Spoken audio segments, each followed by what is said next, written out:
All right, we are getting started. That is right. This is day 2 of How to Fanbase anniversary. This is day 2. This is Friday, November 24th, 2023. And this is the 1-year anniversary. Yesterday marked the 1-year anniversary of How to Fanbase. And this is day 2 of the 3-day camp audio room.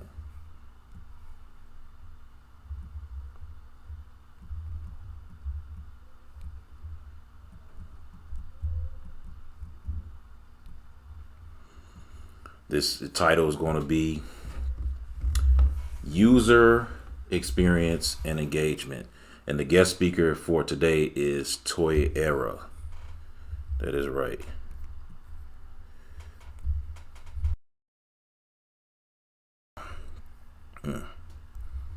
So let's see. Get this together.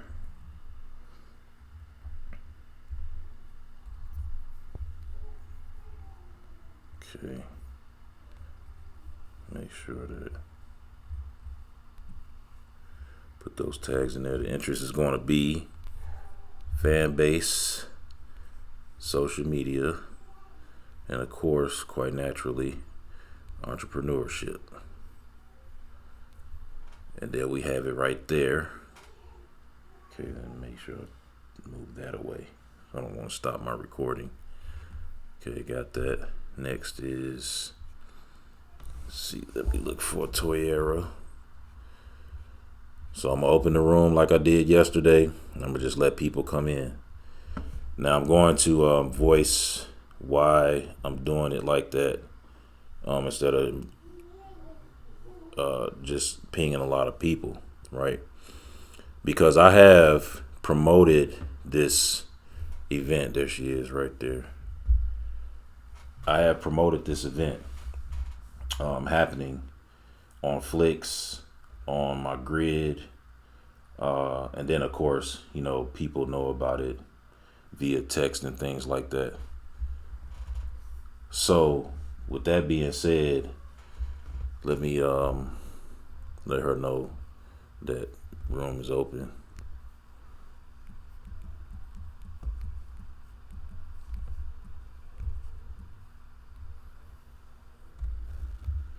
And I'm going to copy this link, and I'm going to put it in the Telegram chat.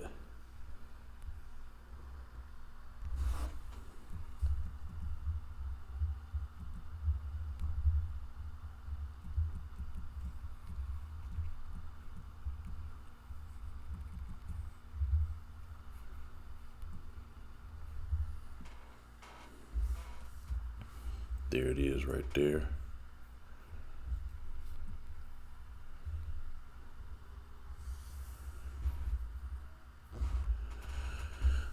All right, I'm just waiting on Toyera to show up.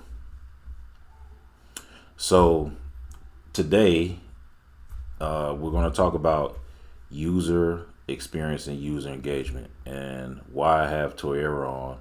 I will state that as soon as she gets here and we get started, because we're going to get started at 8 p.m.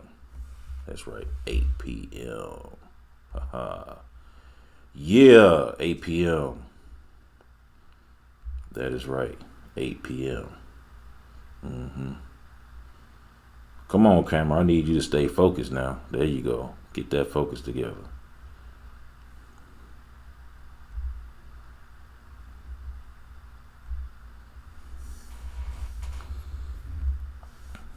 Oh, you know what? I should have just did this. This would have made it easier for her as well. This would be the thing to do.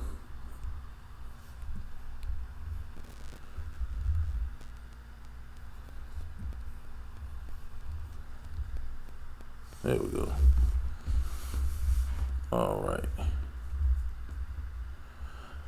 Yeah, so today is exciting. That's right. Yeah. So we got a few minutes. We got about 6 minutes before we get started. This is exciting. So while we're waiting on Toyera, because it doesn't start till 8, and right now the time is 7:54. I had to open up the room a few minutes early. So I got one person in here.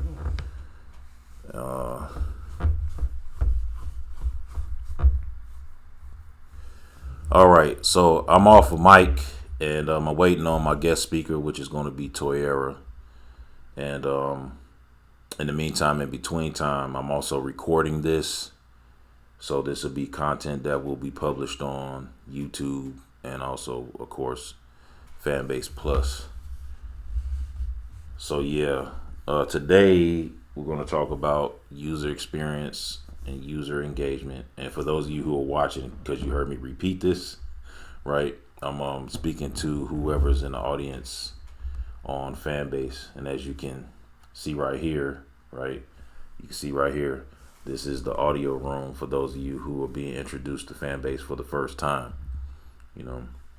My name is North Star. I am the author of the page How to Fanbase on the app Fanbase. Fanbase is a subscription-based app, and I am not an employee of Fanbase. I'm not affiliated with Fanbase in any way. I just recently invested in Fanbase, so if anything, that would be quite naturally my interest. But I've been using Fanbase before I invested in Fanbase. So my efforts, I started the page How to Fanbase before I actually invested in Fanbase. So my intention and my efforts were not about the investment, but of course, if you invest in something, you do want to make sure that your investment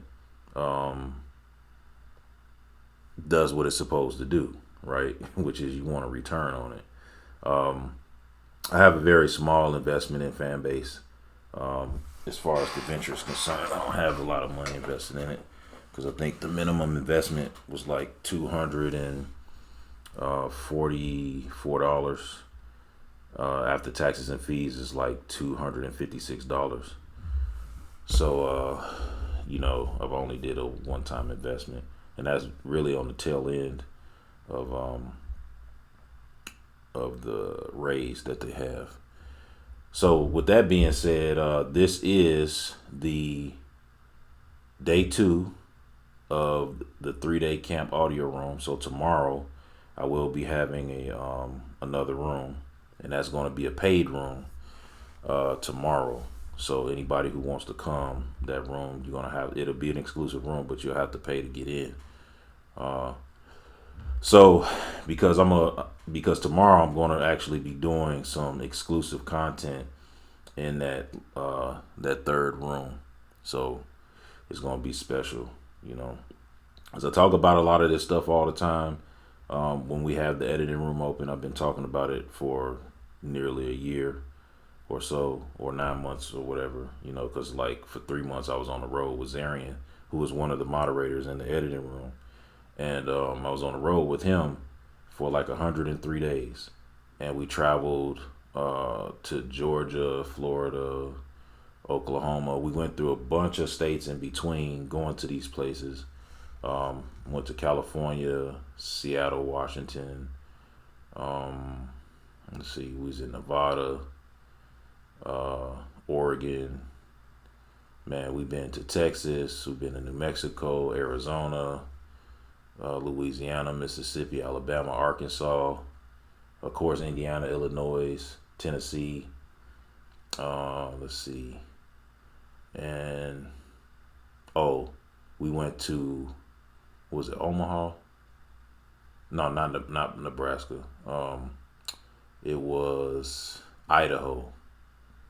Yeah, Idaho. We went to through Idaho. So that was a really great experience. So we ended up going through, I think it was like 23, 24 states, something like that.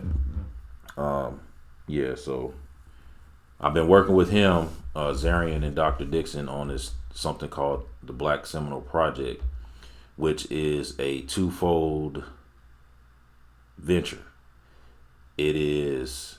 Part of it is a documentary, which we're working on right now, and then the other is going to be a full feature film, and it's all about the Black Seminoles and the Seminole War that they had between the U.S. and the Seminole Indians. So that's going to be a pretty interesting story. Dr. Dixon actually wrote a book called Florida's Negro War, which is about the Black Seminoles and how impactful that was, and how those things turned out and the struggles that they had to go through for survival and things of that nature. And here's the thing. Me working on that Black Seminole project is because of Fanbase, right? Me traveling with Zarin is because of Fanbase. Also, like the partnership that I have with the Essence, meeting up with the Essence and Yolanda in Miami, me, the Essence, Yolanda, and Zarian all meeting each other for the first time in Miami as a group, that was all because of Fanbase. So Fanbase has been pretty instrumental in moving things forward and being able to collaborate and engage in ongoing ventures outside of just being a participant or user on the app. So I post a lot of content on the platform. So my page is full of content, and I continue to keep doing so. But as I was explaining a few minutes ago about my intention and why I started How to Fanbase. So when I started How to Fanbase last year, because this is 2023, we're at the tail end of the year, at the end of November, and we're quickly approaching 2024. So I started How to Fanbase in last year in November, on November 23rd, 2022. And when I started How to Fanbase, I started it because people were asking the same questions over and over again. It would be different people. So I would go into the audio rooms and I would listen a lot, and I would hear people ask, like, how do you monetize on the app? Now, even though on the surface it seems like that's what they're actually asking, when I would listen to what they were saying, in context to the connection to the question and the context of the conversation, they weren't asking that question. What they were asking was, how do I implement like a strategy? What's the way for me to actually get paid with these different verticals? How do I make this happen? Do I just choose an audio room? Do I do flicks? Do I use Fanbase Plus? Like, where's the money at? How do I, get paid on this app? So when I realized that's what they were really asking, was about strategy, because the obvious answer is just post content, right? And you would make money. But it's really just not that simple. The reason why it's not that simple is because, and this is just, calling a spade, talking about things for what they are. On this platform, Fanbase is a very unique, highly unique platform. And it's highly unique, even though it's similar to other apps like Instagram, TikTok. You can call it OnlyFans or Patreon because of the paywall, right? Some people have compared it to both, so that's why I'm using both in turn. Then, of course, Netflix or YouTube. That's the Fanbase Plus side of it, right? Then you have, of course, Stories, Live, and then you can post on the grid, which is like Instagram, which I mentioned before. And then you have the Clubhouse-like feature, which is the audio rooms, okay? So you have a powerful combination of similarities from other platforms, right? And somebody thought to put it all under one roof, which is brilliant, right? So it now has its own uniqueness because it features all of these things, okay? Now, on each of these verticals, you can make money by people loving on your content. So when they love on your content, they will be able to generally click on the love button, the heart, and for every heart they give you, that's a penny. Okay. So if they give you 1 heart, that's equivalent of a penny, but you split any revenue that you receive 50% with Fanbase, right? You keep 50%, Fanbase keeps 30%, and then the other 20% goes to whoever you purchase the loves through, which would, if it was if you use Apple or if you use Google. So whoever you are purchasing those love packs through, that's who the money goes to. So Fanbase has to pay the piper, right? Now, because Fanbase is a subscription-based platform, that's like the foundation of the app overall, okay? And because of that, that is like should be the main focus.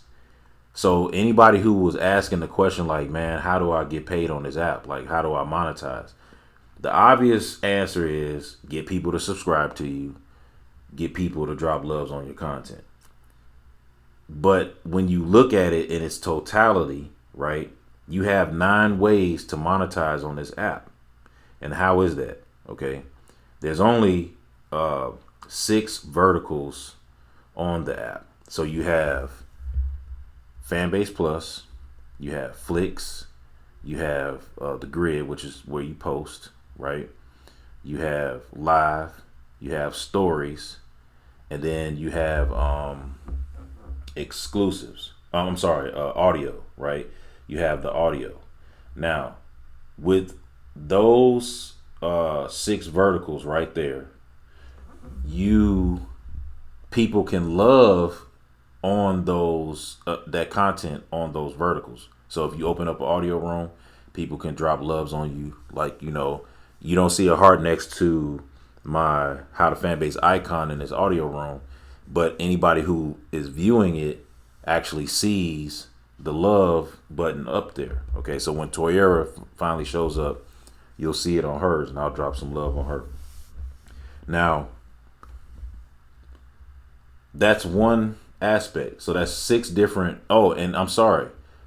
There's also so it's not 9, it's 10 ways, because you can actually love on people's hold on for just a moment. Let's see. Yo, I'm on I'm doing recording right now. I'm in the audio room on Fanbase, and I just answered you while I'm recording right now. So say what's up to the world, brother.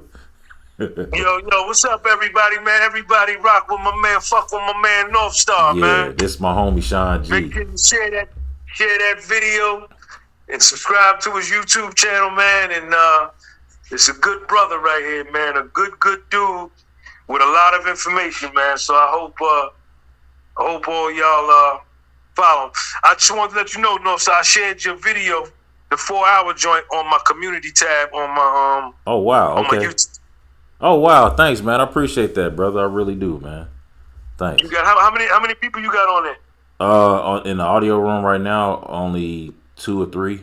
I'm waiting on my guest speaker to show up. So once she shows up, we'll officially be getting started. But I'm talking to him right now. So.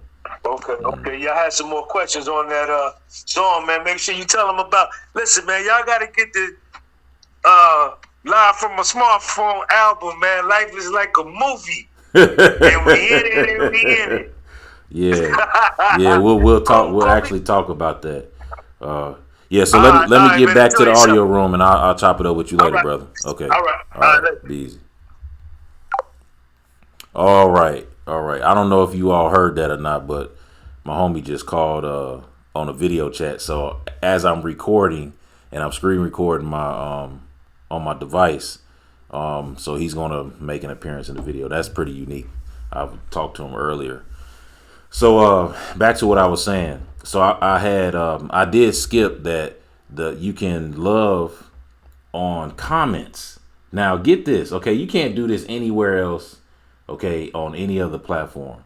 You can actually love on people's comments. And I don't mean like click a heart like you do on other platforms, because yeah, you could do that. But they don't get paid for that.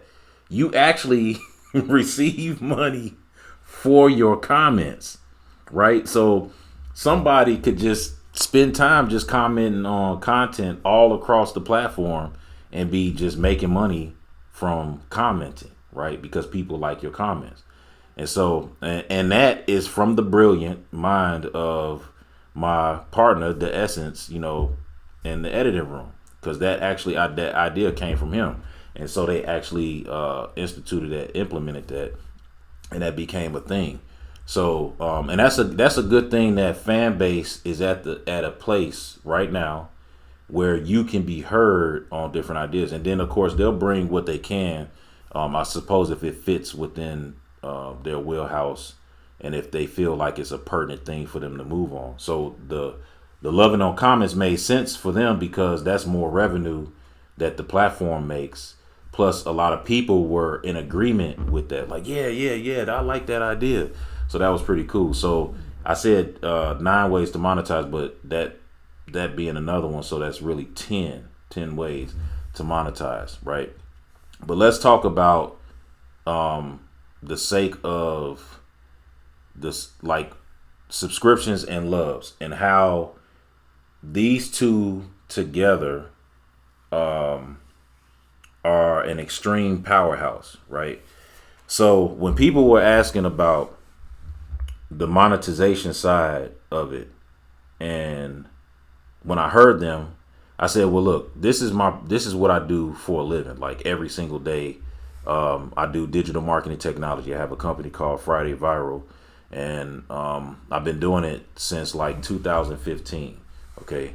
So when it comes to like strategy, when it comes to like linking technologies, creating web pages, and different pathways to get a message out to get clients in, to paying clients in, that's what I do. So it made sense to me, and this is my wheelhouse. I was like, well, you know what, I can figure this out because this is what I do. I spend an enormous amount of time across the social media platforms, and I mastered them in different ways, so I know how to utilize the verticals on different platforms and drive traffic through the app to wherever you want them to go, whether if it's you want them to watch a video, whether you want them to click on a link, if you're just simply trying to get them to be active on a comment, right? I know how to do all of that stuff because I've experimented and I've learned the ebbs and flows of these different things. So I took the time. I did one thing that nobody did on this app when I first got here. Okay. Nobody took the time to actually learn the app in a way where they could create a strategy and implement that strategy on the app. Now, I want to be clear, and I want to point out why I'm saying this and why this is important. Okay.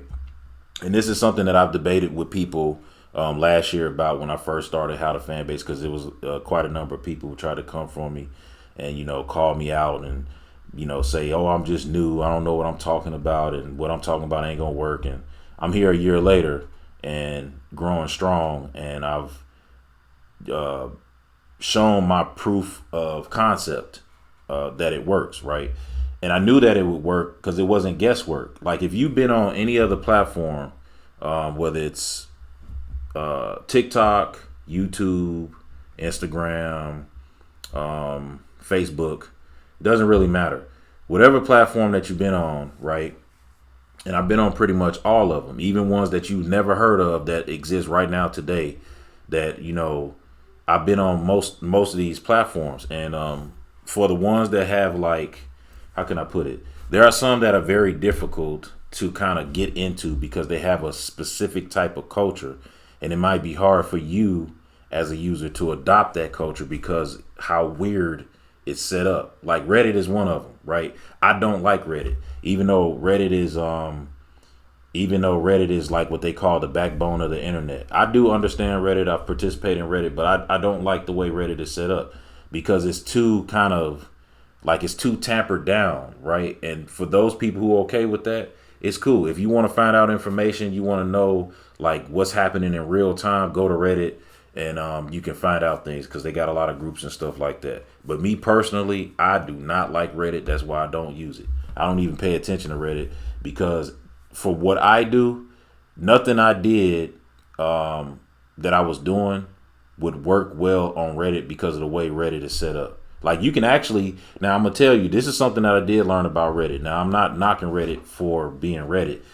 I just don't like it personally. That's just me. Me. Ain't got nothing to do with Reddit. A lot of people praise Reddit and love Reddit. Hey, Toyera, she showed up.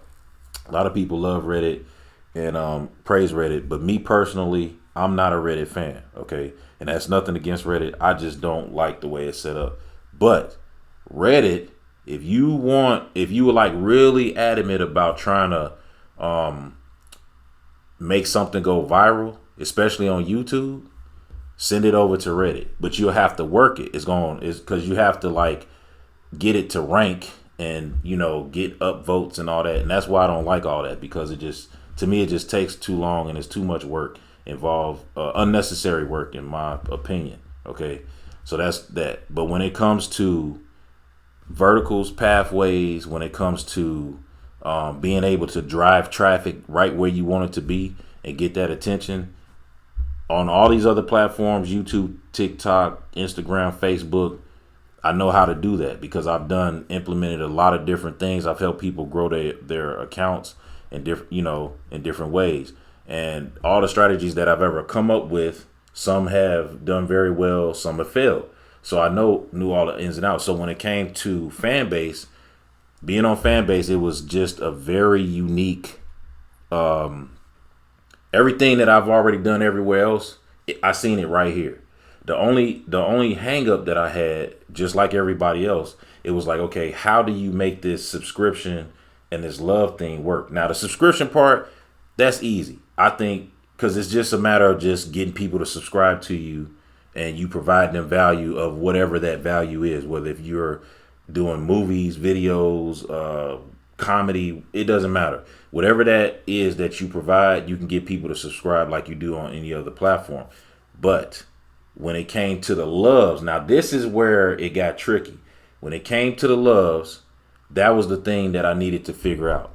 That was the thing that I had to try to like create and craft something that hadn't been done before, because you can't do this anywhere else. You can't go on YouTube and receive loves and get paid for people loving on your content on any other platform.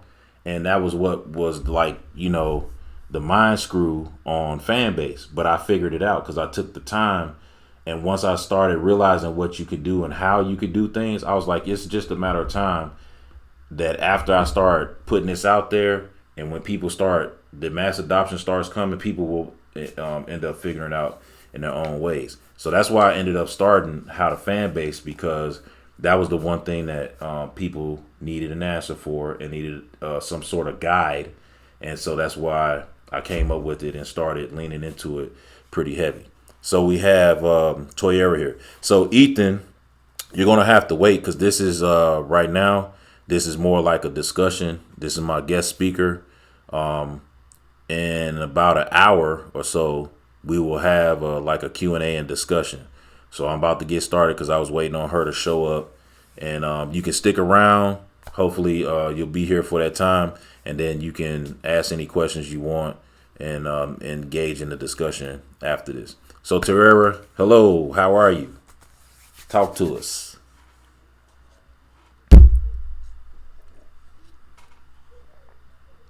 Can you hear me, Toyera?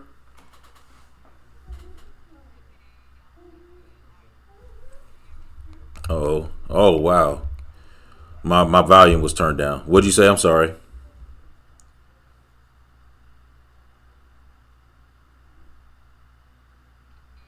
Yes, I can hear you. Okay, what was it that you said?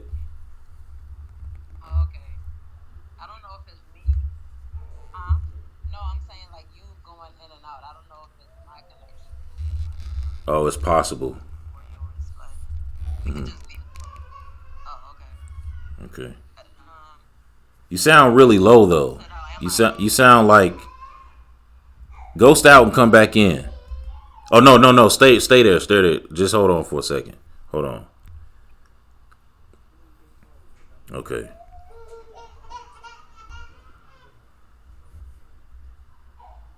Come back up now. You should be louder. Did you put me in the basement? I did because you were so low. Your volume was really low. Did you put me in the basement? I did. Can you hear me? Oh, okay. Can you hear me now? Yeah, I can hear you. Yeah. You just sound really low, like super low. And I got my volume turned all the way up too. Good, I think. Oh, I still sound low? Yeah, you sound like. Yeah, so do I. My volume's up. Oh, so I sound low too? Hold up 1 second. Let me see.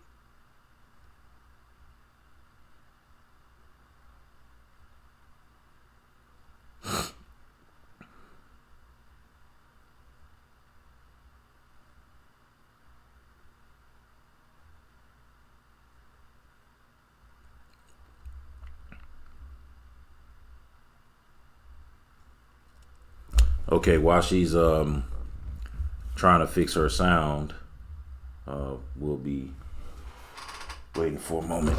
Let me get this back started.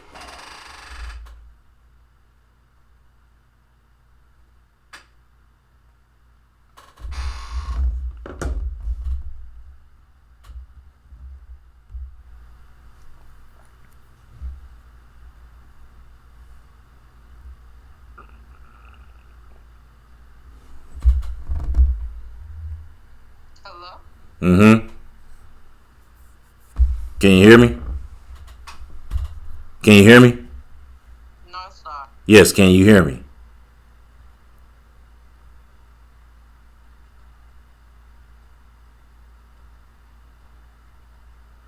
Come off your mic, Toyera.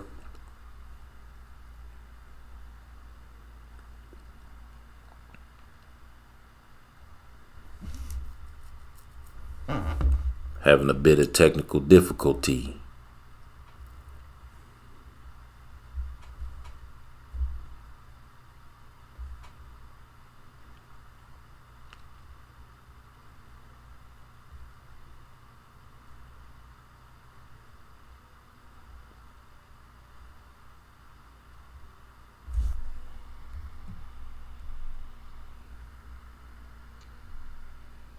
Hello?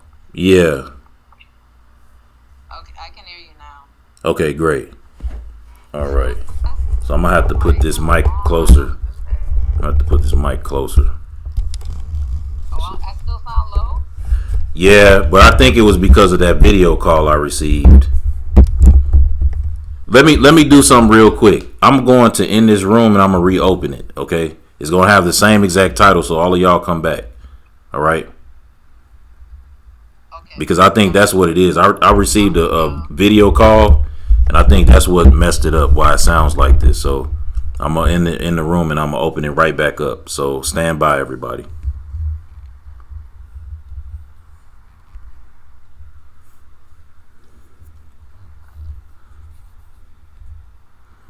All right. Sometimes this happens, right? Every now and then we will get an issue like that, and really that's the user interface. Sometimes that happens, so you just gotta work through that a lot of times. So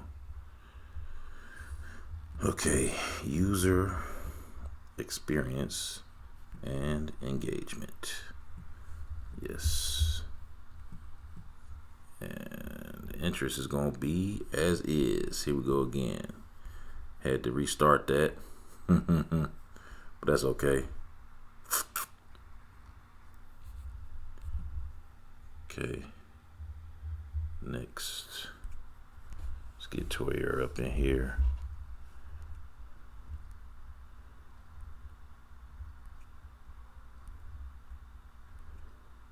All right, there she is. Bam.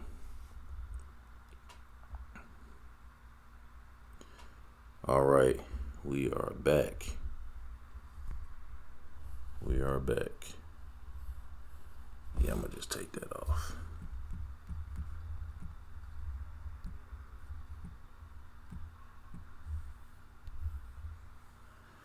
All right.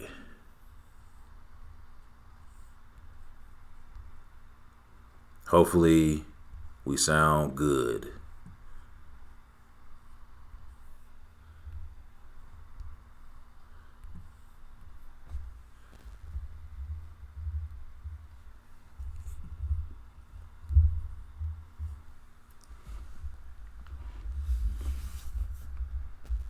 All right, she'll be back up in here in a moment.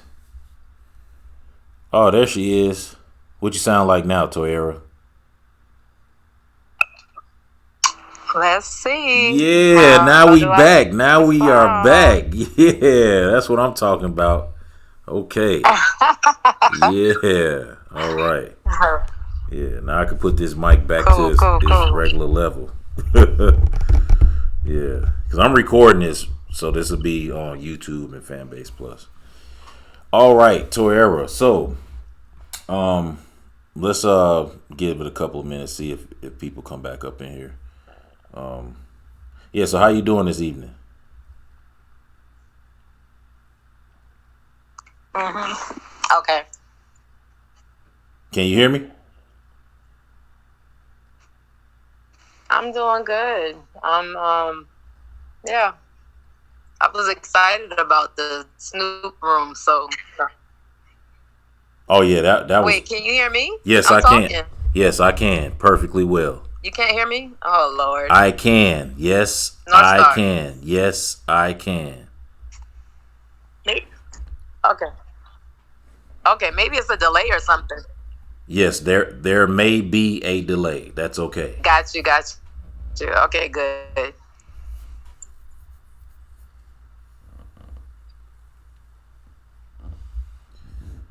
Okay. Okay, cool. All right.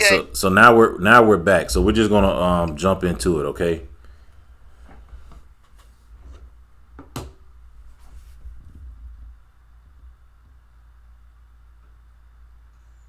Okay. All right. So what I'm excited about your room. Oh yeah. Glad you're doing this. Yeah. All right. So what I would like for you to do is to introduce yourself, and then after you've done an introduction, I want you to talk about as a start is your user experience on Fanbase from the time like when you first came on the app, what kept you on the app, and then how you met me, and then how you ended up becoming a moderator in the editing room. So I want you to kind of like talk about that journey.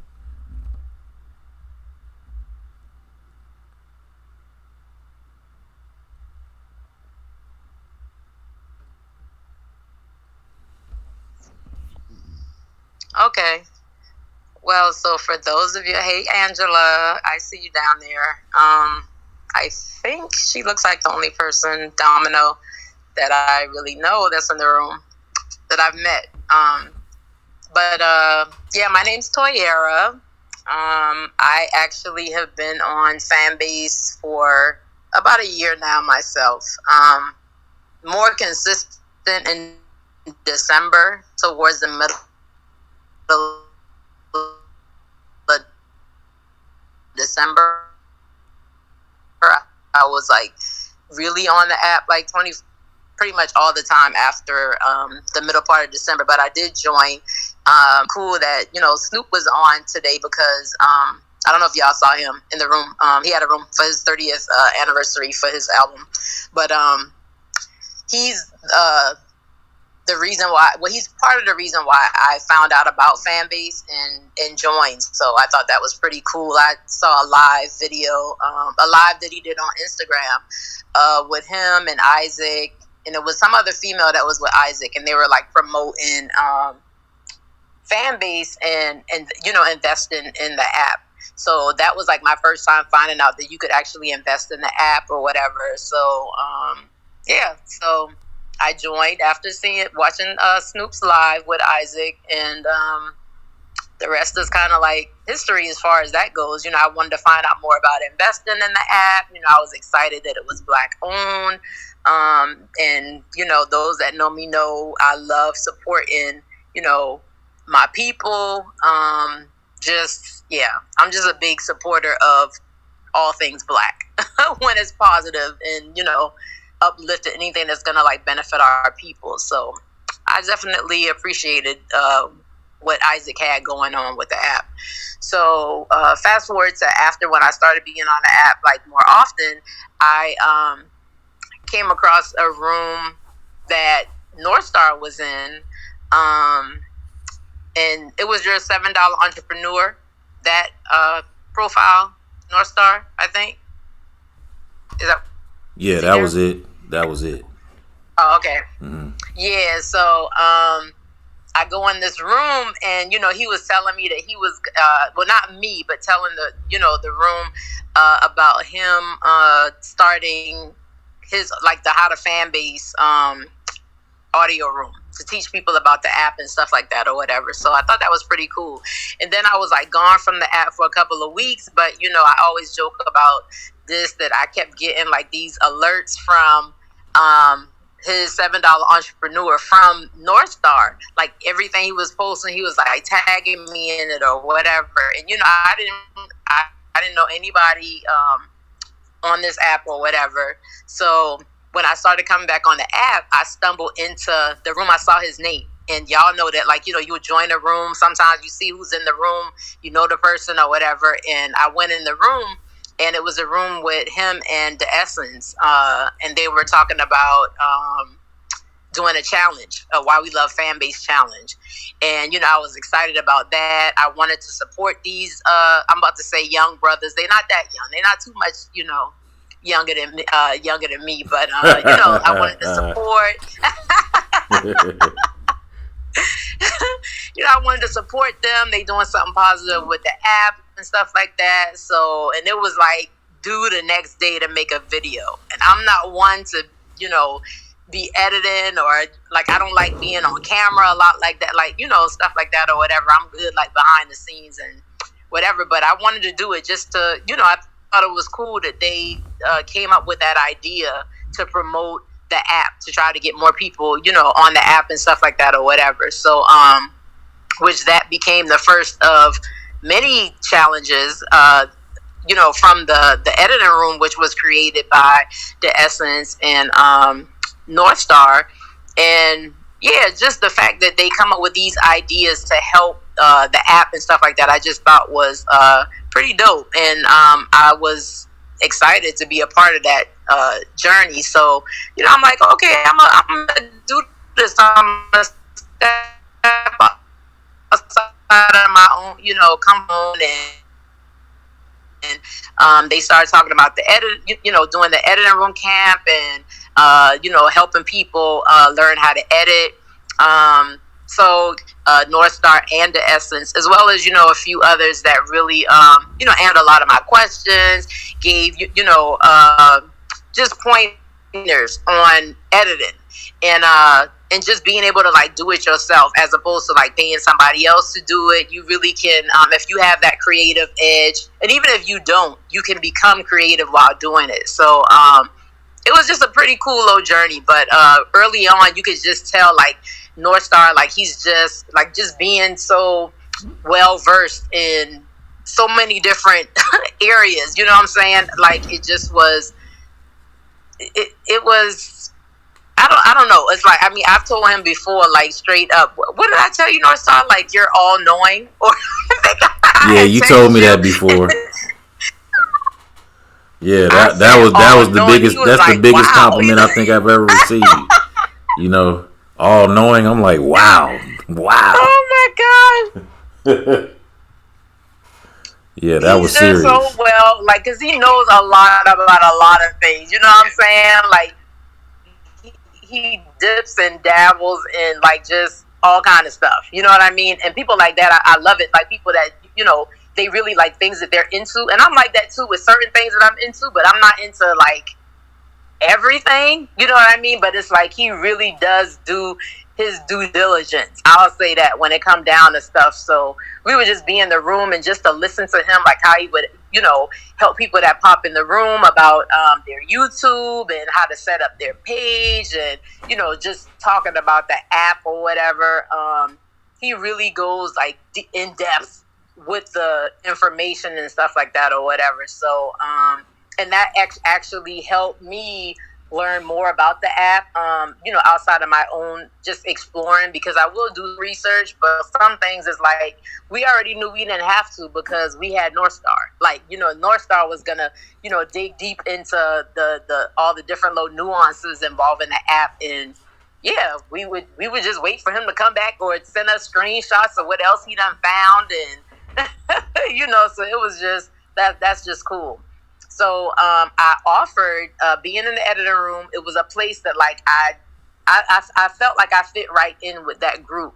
You know what I mean? So in like just being with the editing room, and then you got how the fan base. It was like the Essence and North Star was like just a nice mesh of like what I didn't see on the app. You know what I mean? So once I joined their little crew, as far as like coming into the room, being a regular, I offered to North Star, was like, if y'all want help, if y'all need help with anything, like I'm here to support. So when I get that type of vibe about people, where I want to offer any assistance that I can or whatever, it wasn't about being a moderator or anything like that. I just was like, I'm here, I'm gonna be in the room a lot, so and I can't help y'all when other people aren't in there. And it kind of like just morphed into me being a moderator. It wasn't ever really it wasn't a discussion, about it or whatever. It was like, okay, T, she here, we on, like, the Essence just gave me the crown. And like, once they gave me the crown, I kind of always had it. You know what I mean? It never was, yeah. So that's kind of like how I, became a moderator or whatever. And yeah, let me see what else I can say in regards to that. And for some people, I know, as far as like, and I do consider myself, I mean, I'm not trying to toot my own horn, but I'm just saying, like, I mean, moderating is my thing. Like, I know I do a good job at being a moderator. So, it works perfectly, don't laugh at me, North Star. Yeah, you do a great job saying, moderating. That's a true statement. That's a fact. Yeah. I mean, we all get a lot. It's like, we all like we on the same page. We seem to the crew from the editing room. We mesh well together. We are like-minded when it comes to like organization and how the room works, and all of those things. Like, you go in some rooms and it's just a lot of chaos going on. There's a lot of different moderators. There's like just people not on the same page, but they got them mod in the room, and it's just is not a good look. I'll just say that. But people that come to our room, they just always say that they like the vibe of the room. They like that people are able to voice their opinions and stuff like that or whatever. And these are things that we never even really talked about. You know what I'm saying? We're just mature professional adults, I guess, in that way. And it just flows. It kind of like just works. So and I always just like North Star and the Essence, they've created a good vibe here in the not in, well, this ain't the editing room, but but we are the editing room. So right. So yeah. So let me But I love it. You know what I'm saying? I'm like excited. I mean, I was. Oh, go ahead. Oh no, you can finish your statement. I'll go after you finish.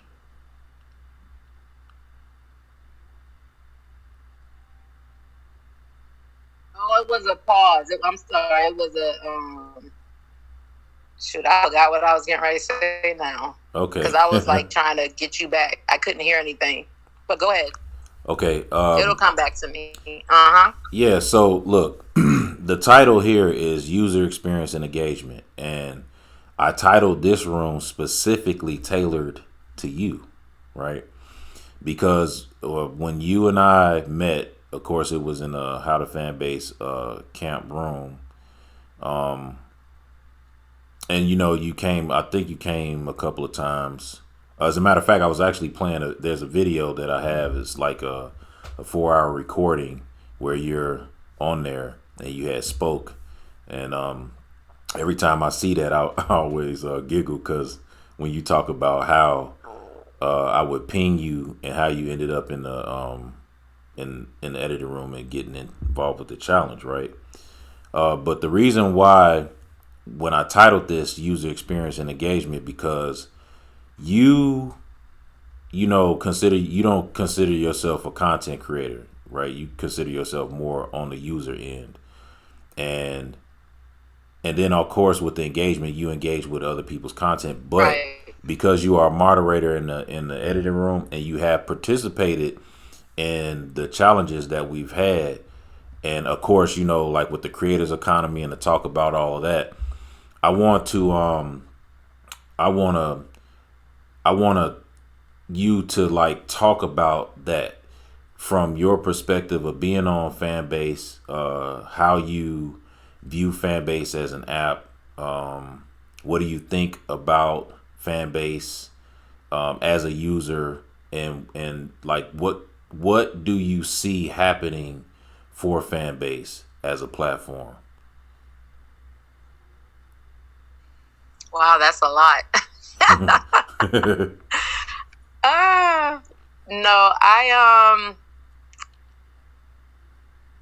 okay, so I think I consider myself now like a maybe like just a part-time content creator, There because you I go. know I accept the fact that, yeah, like I know that what I can produce, is definitely content. Even Right, the pictures, like you said, and right. Isaac has said it too. Pictures, the videos that we make, everything is content. Well, we know that's the Essence Low catchphrase. Everything is content. Yeah, we was talking about But that last night.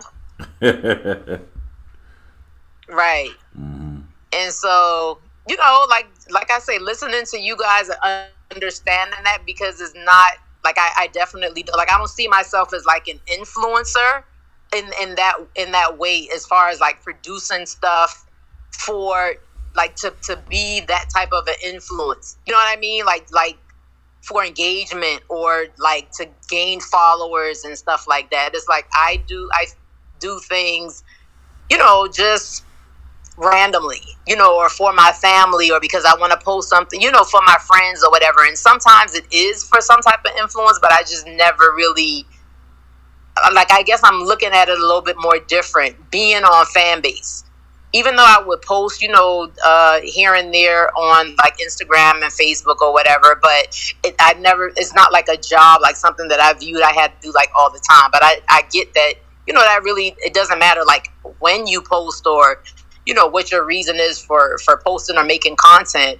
It's just like putting stuff out there for whatever those reasons are. So Fanbase as the platform in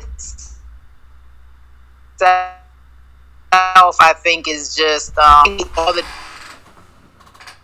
different verticals, like everything just being here in like a one-stop shop here on this app. Like I said before, the fact that it's owned by, Isaac, a black man, definitely want to support that. Not just because he's black, but because he is black, and what he has created is like, it's a huge opportunity for our people, for influencers, for, content creators, even for regular everyday people, which is like what I just consider myself. I mean, in all honesty, to either consume the content, or, on the flip side of that, as the content creator, to get your business, whatever it is that you're promoting, to get it out there. So I think the platform is great for that. And over time, as more people, come over to the app, download the app and use it in whatever capacity they want to, it's so much it being bigger than, and I definitely want it to be, bigger than Instagram and Twitter or whatever. If we all, the same way, everybody's on those other social media apps or whatever, like we can get Fanbase to that capacity and even larger, because I feel like the app deserves that. You know what I'm saying? Like, it's worthy of being bigger than Instagram. You know what I mean? So that's my honest opinion on it. I like the fact that like I ran into people that actually support the app. You know, with like you, North Star, you and the Essence, and our whole little crew. Even the people that frequent the editing room, it's like they really I mean, like you come in the room, they hear us talking about, you know, the app, and Isaac is even, you know, frequent in our room before.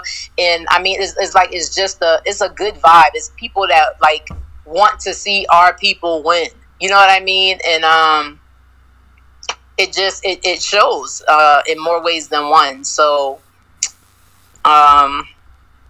yeah, I mean, I see the app just getting bigger as time goes on. Today, I mean, again, I keep going back to Snoop being on there, but I mean, was it over 400 and something people? I can't even remember. It got up to like recorded, 411, 413, somewhere up in there. It might have got up to like 419. Okay. Yeah, it was like 413, 14, and somewhere I mean, up in that's there. just. Yeah.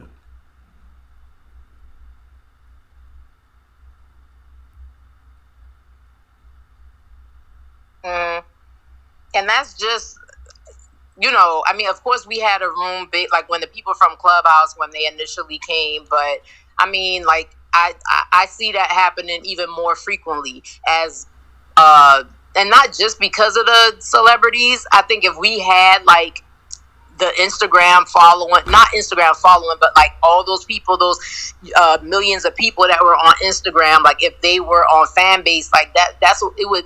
Stuff like that would happen just more frequently. So I'm excited about what's in store in 2024. Isaac said he has a lot of stuff, you know, new stuff coming, something bigger than, you know, even just having the chat in the audio rooms or whatever. So I just see it continuing to grow. You know what I mean? And I think like us being here early on in the process before, as you called it, the mass adoption, which you know hasn't completely taken place yet, but you know it's been coming. It's coming in those waves, and I don't see that stopping. I see it continuing, and yeah. So I'm excited about that and looking forward to what's to come as far as the app is concerned. Just to even just see it, you know what I mean? Not just be a part of it, but you want to see your people win, or you should anyway. I know there's some out here that's probably praying for the downfall or whatever, but you know, yeah, I want to see it do big things, and I think that's what's to come. But okay. So let me ask you this: what content? Yeah, in relation to engagement, right? So since you have been on the app, have you seen an increase, an improvement in engagement on the app? Where did you actually see the engagement when you first came on the app, and then what do you see? How do you see it now? Like when you're actually on the platform, you know, coming across videos and so on and so forth. Right. Okay, so when I first came on the app, I would say, and not just specifically for my own posts and stuff like that or whatever, but just in general. And this is like before, I'll say even before the editing room, before I became like a part of the editing room, I did post like, you know, some pictures or whatever. I think the first video of flicks that I ever posted was from, I think it might have been from our challenge. I think it was from our challenge. But I see it's definitely an increase. Like I feel like because of when I came on the app, like we know that before, like how people will come on the app and then they leave. You get all of these followers or whatever, and then the people leave the app. So of course, like if the people that's not following you, and it's a lot better now because we have dynamic search. It's been like just a lot of improvement within the app over the past year. So going back to the beginning when I first came, a lot of the people that I follow and the people that follow me, like they're still on. A lot of them are still on the app, so they engage with my content. and with other people that I follow. Like we have, same followers, and you see like scrolling on your timeline, and you can see their posts and stuff like that. So we learned a lot just being from you, North Star, specifically, as far as like commenting on people's stuff, and even it made me think about like Instagram and even the other apps or whatever, where people might like, or they might give you the heart, like or love or whatever, laugh at your comment on the other apps or whatever, but people don't not comment, but your posts. But people weren't commenting and stuff, and it's like when you brought it to light as far as like with engagement and how actually liking or loving the comment, and then I keep saying comment, I'm sorry, the post, whatever it is that they post, the video, whatever it is, not only just liking it, but also commenting, it boosts the engagement for that particular whatever that post is that you posted. And so I personally, and I think a lot of people too, like if they were in the editing room and just hearing you talk, because it would be so much people that would come through the editing room and hear North Star talking, and then I would go in other rooms and hear people that were in our room using like his talking points. And North Star would always say like, this is good, like, as long as the information is getting out there. Like me personally, I would have a little problem with it, because I'm like, people come in, they getting all this low info from North Star, and then but he's right as far as like getting the information out to the people. But it's different when like people are involved in the conversation, and it's like, how the fan base said da da da da da, but people would kind of like use it as though it was coming from them. So I definitely had a problem with that.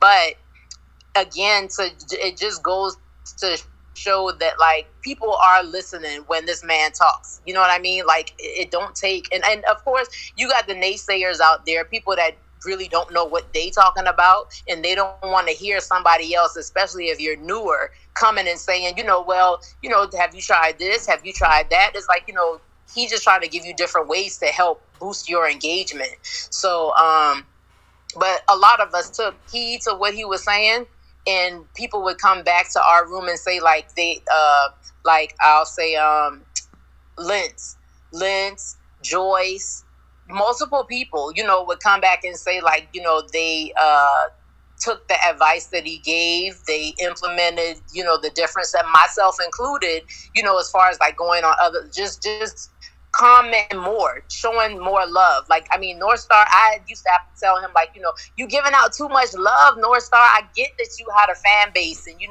like, but I'm like, you giving out tons and tons and tons of love. Like, you gonna run out of money. You gonna be broke tomorrow, but, he does this, and it's all like statistical, I think, data and information he's collecting, you know what I'm saying, to benefit like us overall, the people that's going to be on the app like for the future. So I definitely understand why he does what he does, and some people, they just don't get it, but it's all for the betterment of like your engagement, to boost your engagement, especially if you're promoting your business or whatever the case may be. So I'll say that when dynamic search came, it's not just like the people that you follow. There's other ways that you can search for people's content and stuff. And I think when people get more comfortable with the app and they start searching hashtags and stuff like that, because even me, like I didn't used to do that when I first came on the app. I never even did it on Instagram, like go and search hashtags, and then you get you get content that comes up specifically for whatever it might be that you're looking for. So I would even see like people that I know, like they weren't I would get more followers that way. I was started getting more likes and loves on content that was like already previously posted. Where initially it's like, okay, how are we gonna get that content that you posted, 3 months ago? How are we gonna see that and stuff like that? So when you start seeing engagement on old content, and it's like coming from people that don't even follow you or whatever, that's coming from like them either like on the explore page or because they're searching, the hashtags or whatever. So that boosts the engagement, and that's what I'm saying. Like, I think as more people come on the app, and even if it's like 2 or 3 people here and there that's engaging with different content, and yourself or ourselves included. Northstar has always said, go to the. He recommended like going on the explore page or on the dynamic search now is what I'll call it, and just look at other people's content and engage with it. You know what I mean? And it may not be those people particularly that'll engage back, but a lot of times, like if somebody see you just randomly, it's like, oh, this person don't even follow me. And they're looking at my content and showing love to my content, or commenting on my content. Then it's like you in turn be like, well, let me look at some other people's content, the people that I may not even know, because everybody don't come to the audio rooms. Some people is like, they only engage with people's content that's like that they know from the audio rooms that they have that they're able to speak to. But there's so much more content out there, and I know specifically, like I said about Northstar, even with the loves, but not even just the loves.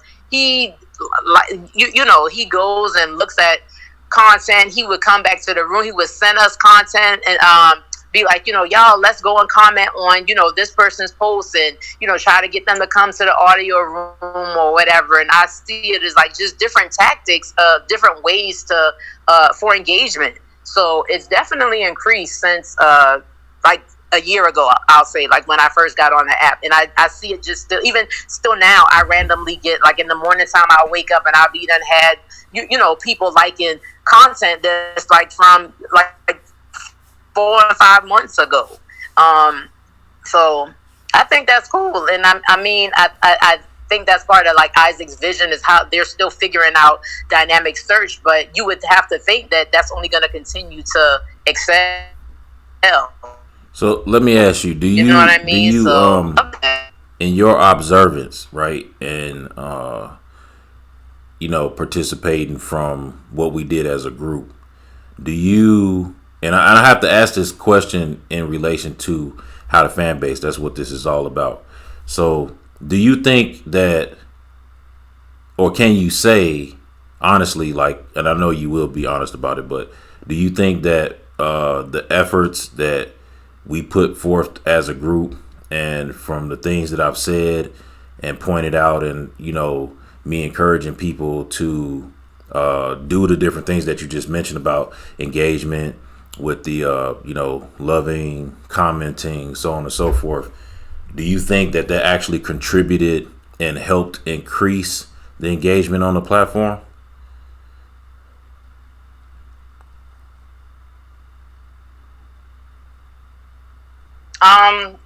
Yeah, I do.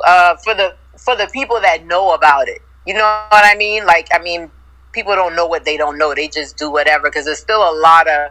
I still would see a lot of times. And I think you've even said it too.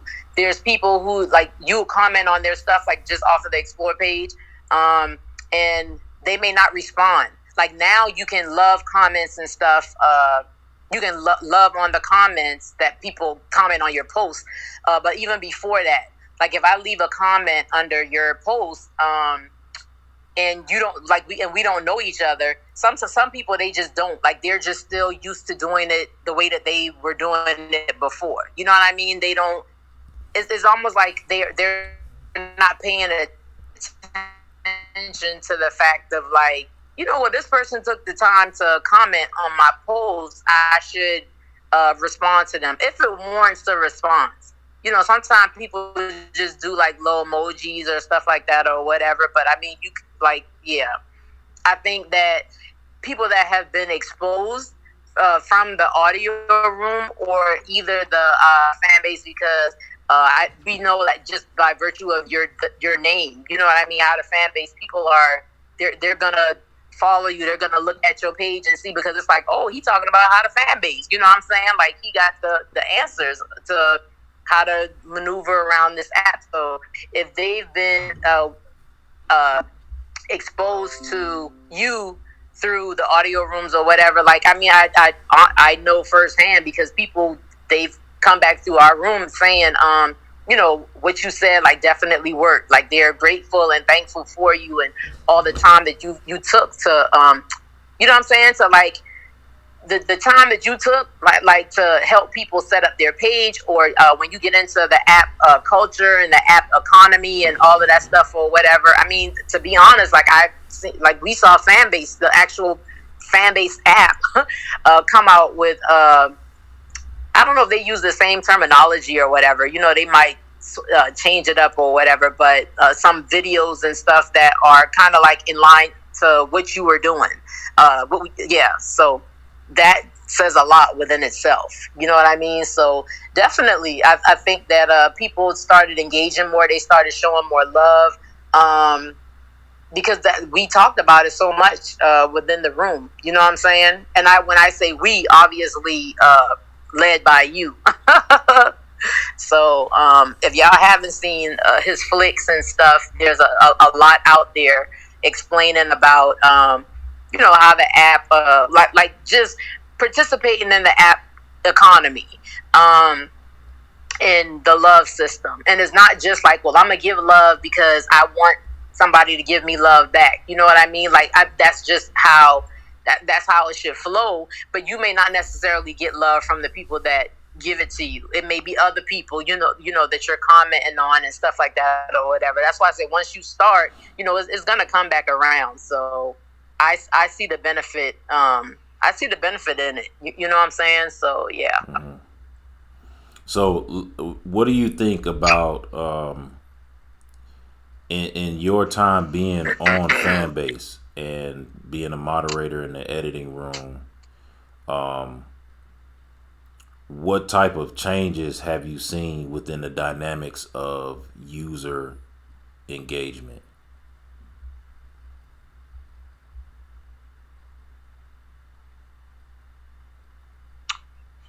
Well, for one, people are posting a lot more content. I know, hands down, like, I think people are more serious about what they're putting out.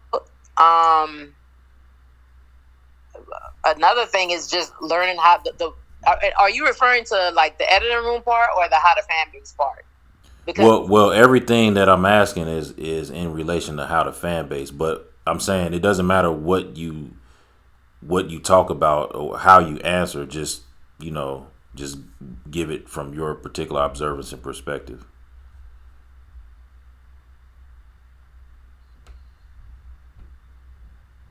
You there? Yes, I'm here. Did you hear me? You said give it from my perspective? Yes. I don't think I heard the last part. Oh, okay.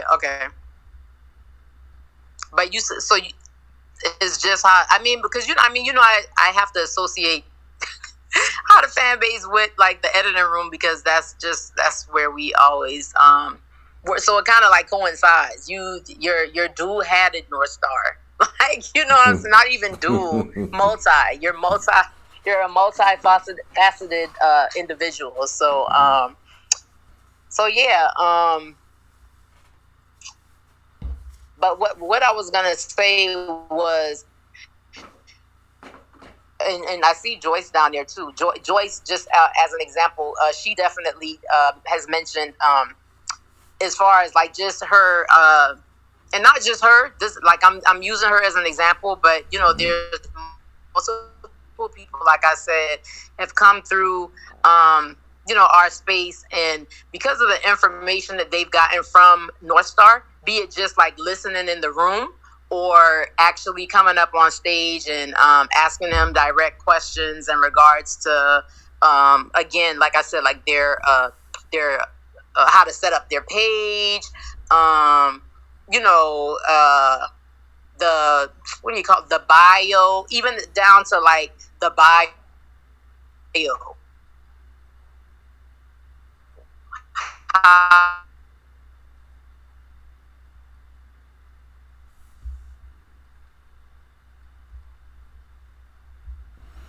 You're in the Matrix.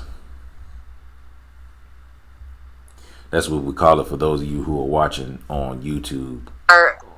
We call it the Matrix when it breaks up. Huh? I said you were in the matrix for a moment. Oh, am I breaking up? Yes. Oh, okay. You can hear me now? Yes. Okay, cool. Yeah. Uh, yeah, so I definitely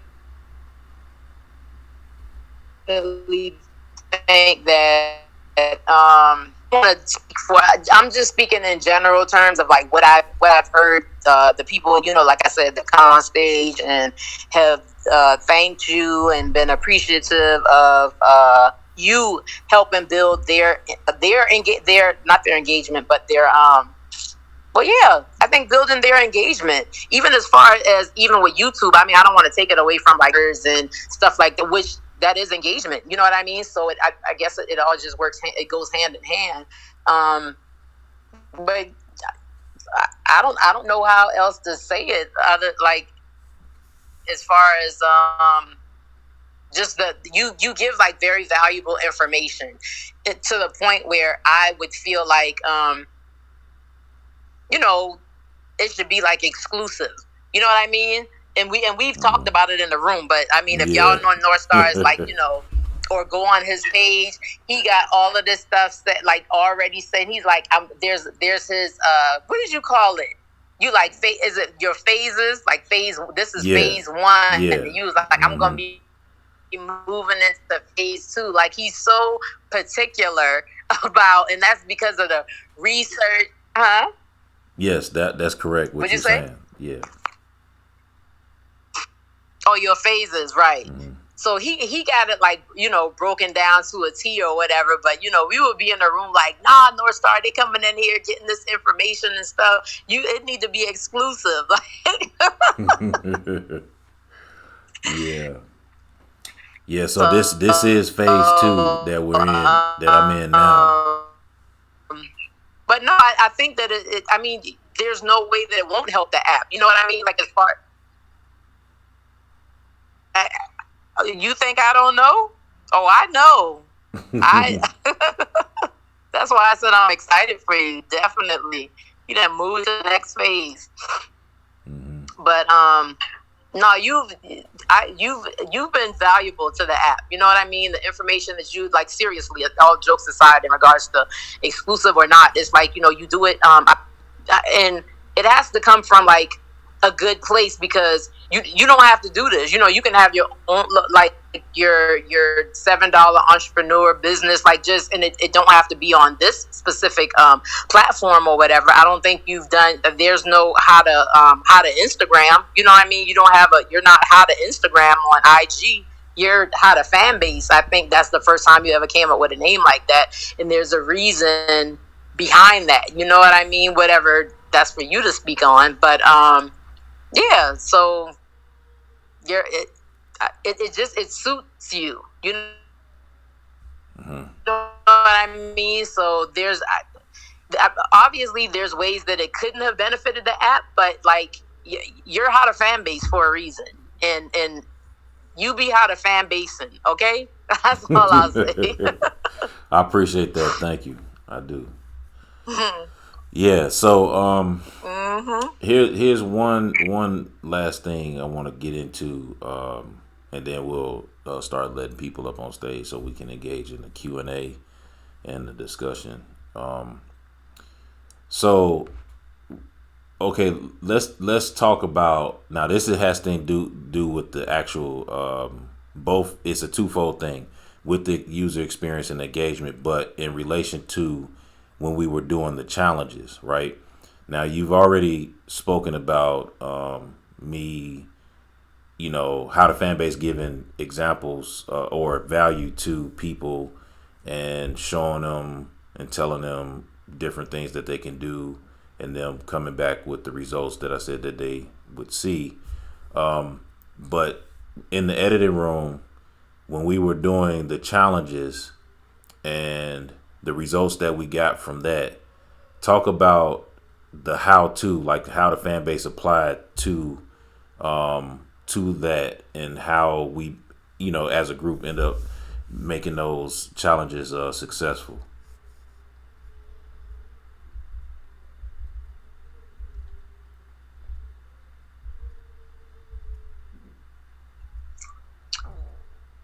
Okay, so as far as with the challenges, which I feel like was unique to the platform, I hadn't seen anything like that being done on the app prior to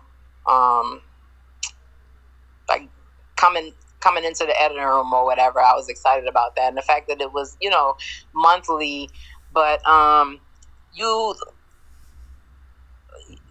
how can I say it? Like, okay, so you guys like how you specifically like would come up with the actual challenge. Those things like because it has to be something that is gonna like entice people to want to do it. You know what I mean? To be excited about like just being a part of the challenge. I think that it says a lot in regards to the creative side of how to fan base or whatever. And don't get me wrong. Oh, Friday Viral. I'm trying to think of the website that we used or whatever. Mm-hmm. So it was your your Friday Viral website, because you make websites as well, but you created that system like where people could go in and we could like view all the challenges, like just the way that you did that to make it like easier for people to maneuver once the challenge got started, and we could pick the people that we wanted for the challenge, for the challenges. I think that it's a lot that goes into it. But we like gathered the little team. Well, I'll say like you and the Essence. I'm saying we like, but y'all, you gained like a group of people that like clearly wanted to be there. I mean, there's multiple people that we had, like myself again included, that like kept coming back like month after month. You know, they were signing up for the challenges, and they got to the point where we had to like have a cap on how much people could be a part of the challenge. So it's almost like a team building thing. And I know you were military, you're prior military as well, but and I think all of that comes together with like how, like your how-tos or whatever, because you're in being so knowledgeable in so many different areas. But the very first challenge that we did, which was again just something that we were doing, I'm saying that you guys set up like just to help promote the app, not knowing that it would gain so much attention from Isaac, that he would even put it on his Instagram page to help promote his app or whatever. And we were so blown away by that, and that's why I say like the name, how to like it suits it's like it's perfect for you with the information that you give. You assist people, and even like me, I'll use myself as an example, like how I'll never forget like when I was trying to figure out like how to do when I was doing my first it might have been like the second video. The first one I was just, but and you told me like when you're editing your video, and you like just think of a story, you know what I mean, like a story that you want to tell. And it's like, even for me, like it clicked for me because I knew that there was something that I wanted to portray, but it's like it could be too much. You got like with the having to like edit it down and make things shorter and stuff like that. It's time consuming, but you put it like in really plain, like basic terms or whatever, that it really did click for me, and it helped me with that video that I did with the devil eggs or whatever. So it's like, even though there may be challenges there, the fact that like we had like easy access to you, again, in another capacity, another one of your roles as far as like editing the footage, and the steps that you had to go through as like how to fan base or whatever. You know what I'm saying? It was still content. It's like you're helping with the titles. I think that I can't think of what the Essence calls you or whatever, but you come up with like really good titles, which again goes in line with engagement, to get people to either come in the room or like, what is the title going to be for this challenge or whatever, just coming up with catchy phrases or whatever that's going to get people involved. So there's just so many different facets again of like what you do that would help bring our projects together. So and the fact that the very first one that we did ended up on Isaac's on his Instagram page for him to help promote the app as well. That says a lot. You know what I mean? And Isaac used to talk about you. I mean, and I know you know this. This is kind of like for other people that's in the room too. Would talk about how to Fanbase, and I think because your name is how to Fanbase, being catchy like that. But he ain't gonna talk about somebody like in regards to his app that has that name. If you're not doing, I mean, and I'm not saying this because I know this man like that. I'm just saying, like, if you're gonna speak on somebody and they have the name that's the name of your app is in there, they definitely have to be on point and doing what they, the name has to fit what you're given, and you definitely give how to Fanbase. You know what I mean? So, yeah. Okay. All right. Well, cool. All right. Well. Hi, Essence. Hey. What's up, homeboy? What's going on, everybody?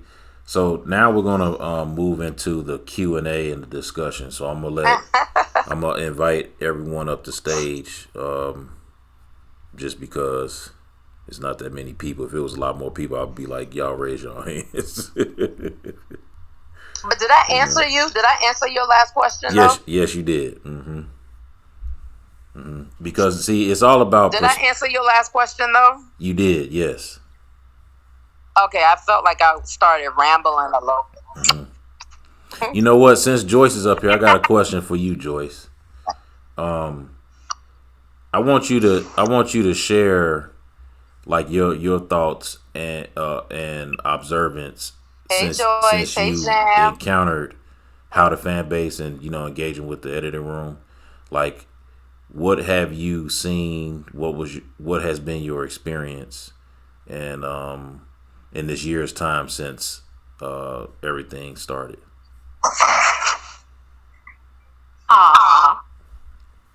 Man, so I came on Fanbase like in November last year, and you was like one of the first persons that I actually came across, and I can't remember if you had your room yet. But yeah, when we first met, it was under $7 Entrepreneur. Okay, I thought so.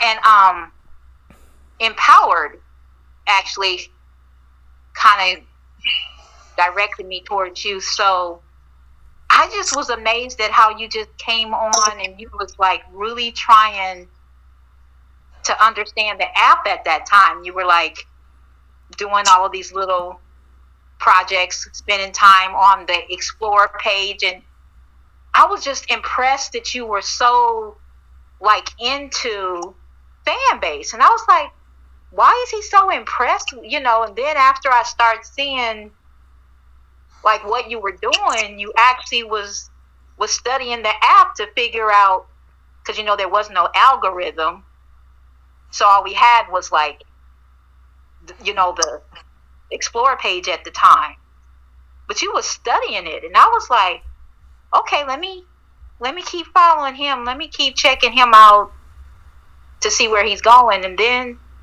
here comes the editing room, and then I was like, dang, and there's the Essence, and you guys formed a team, and it was so structured. I didn't really have rooms to go to that I was used to yet, and I just flocked to your room because we were having late nights on the app and doing all these things, but being productive. And I was learning about editing because I really just came from a TikTok environment. So then when I started spending time in the editing room, I was learning how to actually edit, and I found out about CapCut and then the we transfer, that was amazing because I didn't really have anything to transfer my large files to.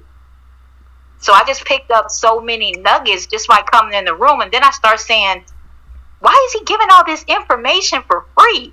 And I even told you, I was like, why are you giving all these people all this information? You should be charging. I would say that all the time, you know? Yeah. And I was just amazed how much stuff you was just like giving away to people and telling people, even the essence. And then when I found out the essence was, and that's another story, that he was a film producer, I was like, oh shoot, I'm about to stay in the editing room. It's the bomb in here. So I was telling everybody about it. And then when we started doing the challenges, I was like, man. And then it just kind of like blew up once Isaac shared that first, dinner, party, what you bring. And that was like, it was fun. I really say that one of my best experiences was coming on Fanbase and going to the editing room and meeting you guys. I hope that answered the question because, I ramble. No, I mean, it's all about perspective. And that's why I asked you, to share that, because I know you've been around since the beginning and you've seen the growth, you've seen the changes, you've seen how like not only what we do in the editing room and from how to Fanbase, but the app itself, so, and then of course you do the audio room news and everything, so you've seen a lot of changes and a lot of growth and all of that. So that's why I asked you to share your perspective. Zarian, what's up, brother? How you doing, man?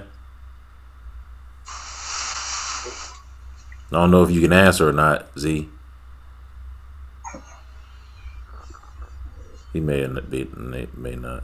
That's cool. So oh yeah, he just came off the mic, so I don't know. Can you talk, Zarian?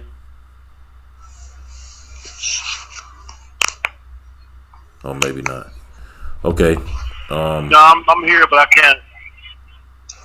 Okay, all right, not a problem, brother. Not a problem.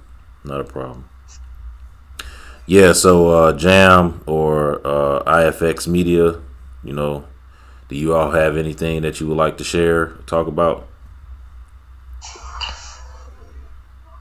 LFX Media. Oh, LFX Media. Okay, got you. Yes. This is my second day returning. Can you hear me clear? Yes, I can hear you. Okay. I'm big on audio and video. I wanted to say this yesterday to you and the Essence. Well, I did mention you do marketing, I do content, and we all have our strong points. And like the young lady said, is it Toyera? Toyera, yes. Toyera, she said, you wear many hats. I wear many hats. I'm sure the Essence does too. I put my first piece of content out yesterday, as you had your first How to Fanbase chat room, and I actually made a profit from my content yesterday, which being on Facebook, I think I explained yesterday, I've been monetized over a year. They send me a check for $15. I did like 30,000 reels in the first 2 months. And wait, pause for a second. Pause. Back up. Mm-hmm. What do you mean you did 30,000 reels? 30,000 real views. Okay, got you. All right. 30,000 real views. All right, let's I'm like, whoa. Yeah, I'm not AI. Yeah. No, I'm not AI. I'm like, how did you pull that off? No, I mean, even if you did, I was like, how did you pull that off? Because Instagram, they have like, you can upload a lot, but they ain't gonna let you do no 30,000 reels. That's why I was like, how did you pull that one off? Oh no, Yeah. I just got a lot of views on the reels, and I think I have good content. Mm-hmm. But I was going to mention to the Essence yesterday. What's your name on Instagram? LFX Media 7. Okay. Yeah, so they took away my monetizations. Matter of fact, I got a letter from Meta Business Suite, not a letter, an inbox or whatever, saying produce some content that they're going to permanently delete my Facebook account. I don't know if this is hackers, scammers, I don't know, whatever, but all of the algorithm suppression and all that stuff that's going on, I'm cool over there. I mean, I've had 333 days straight increased post reaches, and for what like I said, if I got 30,000 views on my reels, imagine the revenue that Facebook got off of that, because they're ad based. So I know I made them a lot of money for them to send me $15 over a 1 year period, slap in the face. But like I was saying, the essence, I noticed he had DaVinci Resolve on his profile, and that's one of the things that I love DaVinci Resolve. It's a whole system of cameras and color corrections. So if you're doing short films, that's the way to go. And Toyera, she mentioned the other young lady mentioned CapCut and other little editing. I can't wait to get to the editing room and join all of you guys, but I'm just here and definitely in support of For Us, By Us. I can see this going to the next level. And one question for you, North Coast. Is it North Coast? No, it's North Star. North Star, okay. Mm-hmm. North Star. When you create these rooms, you said that I should go ahead and create a room. Now, when you create these rooms, is it a temporary room? Every time you want to come on, you have to create it again? Or do you need to make a camp and then create a room? Well, either way, you would have to create a room every single time. So the room only lasts as long as it's open, right? Oh, okay. Yeah. So now a camp is basically, it has the camp name, right? And it has members. So it's a way to notify your members. That's, when you open up a camp room, that notification it's supposed to go to all of your members, right? But when you open up a regular room, that notification goes out to all of your followers. Oh, so okay. Your camp notification and your follower notification gets that when you open up a room. So now the thing about it is you don't have many followers, and that's really irrelevant because people are going to come or not. It's just that simple. The basic thing is the good thing about Fanbase with these audio rooms is if you open up a room and you have a really good title, people will come in your room. That's a guarantee. Okay. Yeah. And the thing about it is that if your topic of conversation is good, then people will not only stick around, but they'll continue to keep coming back, and then they'll start inviting other people, and then just quite naturally over time, more and more people will come into your space. For sure. I had an idea. I've been recruiting people from Facebook, Instagram, and especially the LFX media team. I've recruited them all over, and I thought that'd be a good idea. The ones that I've recruited over, we can go ahead and just start the room as if it's a podcast or something, because that's the topic, all the different pods, who's watching what pod and what did you get from it. And, of course, EYL is my top pod, but the diversity that comes with EYL, you have so many topics and so many things to discuss. So it isn't like one title, okay, let's talk about pod. They might talk about sports and how finance comes in with it. They talk about, of course, platforms like this. So I just want podcasting to be the topic and bring people in. And I guess I'll just, keep the formula that you said. I've probably put too much content out already because I've only been on one day.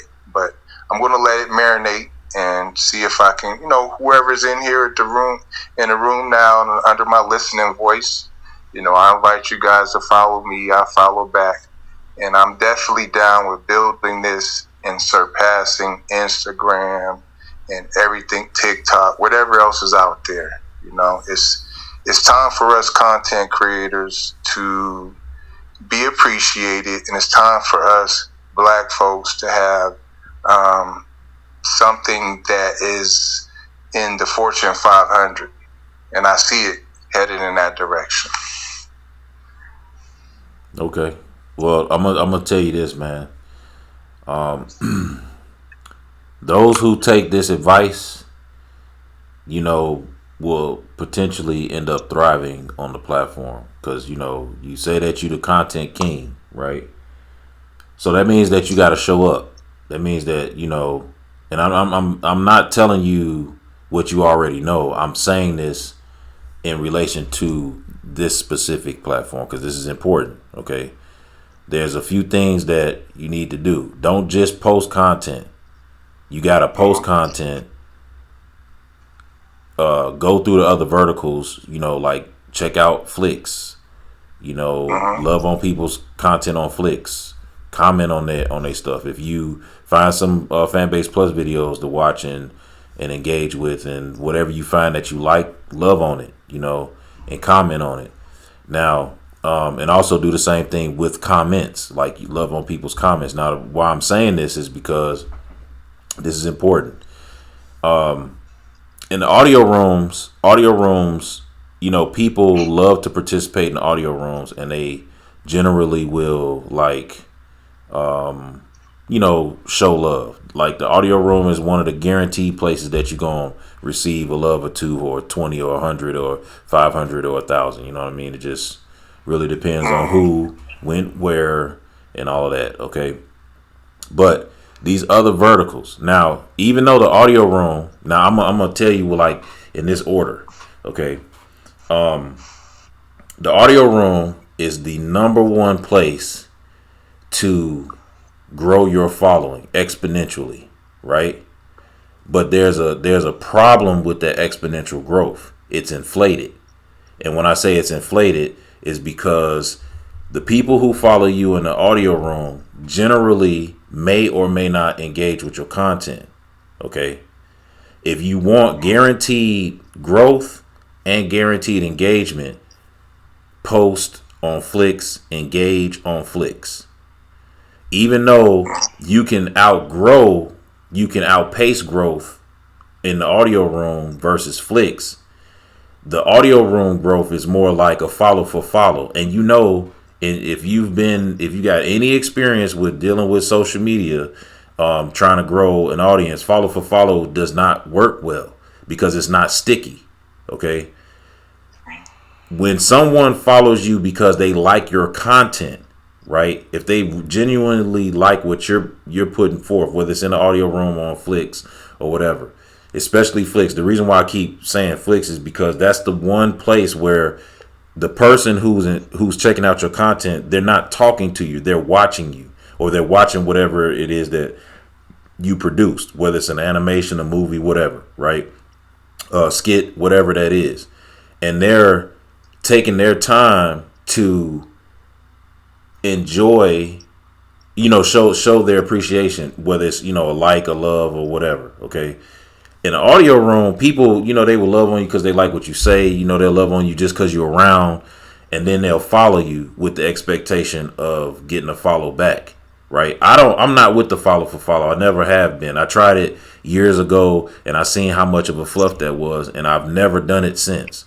And the reason being is because if I'm going to follow you, it's because I really want to follow you. If I'm going to engage with your content, it's because of something that you did on your content, something maybe you shared, something you said, or the way you put it together is why I'm going to engage with that, because that's genuine, that's authentic, that's, you know, you're actually earning my because I'll give everybody time and attention, but I ain't giving everybody love, and I'm not giving everybody a follow, and there's various reasons for that.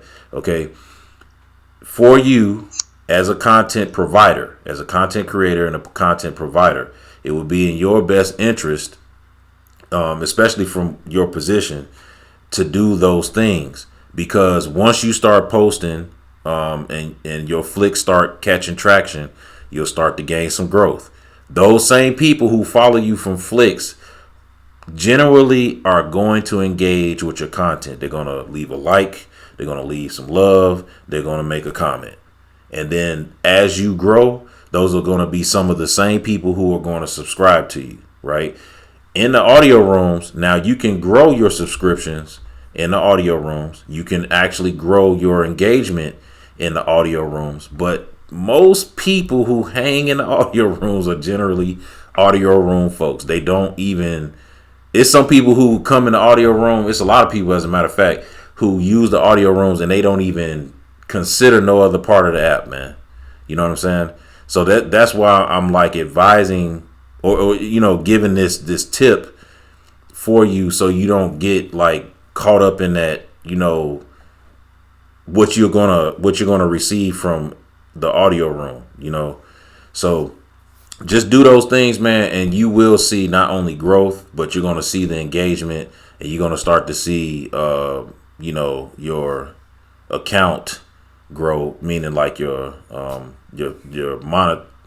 monetary side of it. You'll see that grow over time, So Fanbase still has a way to go, but at least people are engaging. People are showing love. Like the thing that I needed to see, because it's been a year since I started How to Fanbase, and in my year of having posted content, doing all the very things that I'm telling you, I do the same thing, right? But I have actually started to see people who don't follow me, or people who are first time followers. I shouldn't even say it that way, but people who just started following me, they end up showing love on the content. They end up, engaging with the content with comments and things like that. And that was a part of my strategy when I first implemented How to Fanbase and when I started the first phase, because I would always talk about this in the editing room all the time. And I would say, look, I'm going to know once I reach a certain point, then I know that once I start seeing these results from this strategy, then I know for sure that I can move into phase 2. But these certain things, these, few things have to happen, which is once I started seeing people who I don't know, meaning I've never engaged with them in the audio room, and they are engaging with my content, then I know that I can now safely move into phase 2, which is now asking for subscriptions. The reason being is because when I first developed the strategy, or the strategies rather, on the platform, I knew that what was really going to be the difference or the make or break would be if you can get people to love. You got to get people to love on your content. Like people don't even realize, like once they implemented the love system on here, that became one of the most important things for you to do before subscriptions. Because if you gotta really, really, really analyze people's their psyche, their mentality, and how they engage on the other platforms. So if you want somebody to subscribe to your content, subscribe to your page, and subscribe to you because of the content that you provide, you have to ask yourself some serious questions. Like, don't just say your content is worthy of subscription just because you either made the content or posted the content. That doesn't warrant a worthiness of subscription. You have to be like, okay, look, I know what type of content that I like. I know what makes me laugh. I know, like, when I comment on somebody's stuff, like when it, that compulsory feeling when you come across somebody's video or a picture or something, and you make that comment, and you hit that like button or the love, you have to ask yourself the same question, like, why would people want to engage with my content? Okay. And once you figure that out, then you know that you can start to do the things like ask for the subscription, because the subscription is like the pinnacle of it all. But in order for you to even get there, right, you have to get people to love on your content, because it's like it's almost like dating in a way, right? Your content that you give out publicly is like the sample. It's like the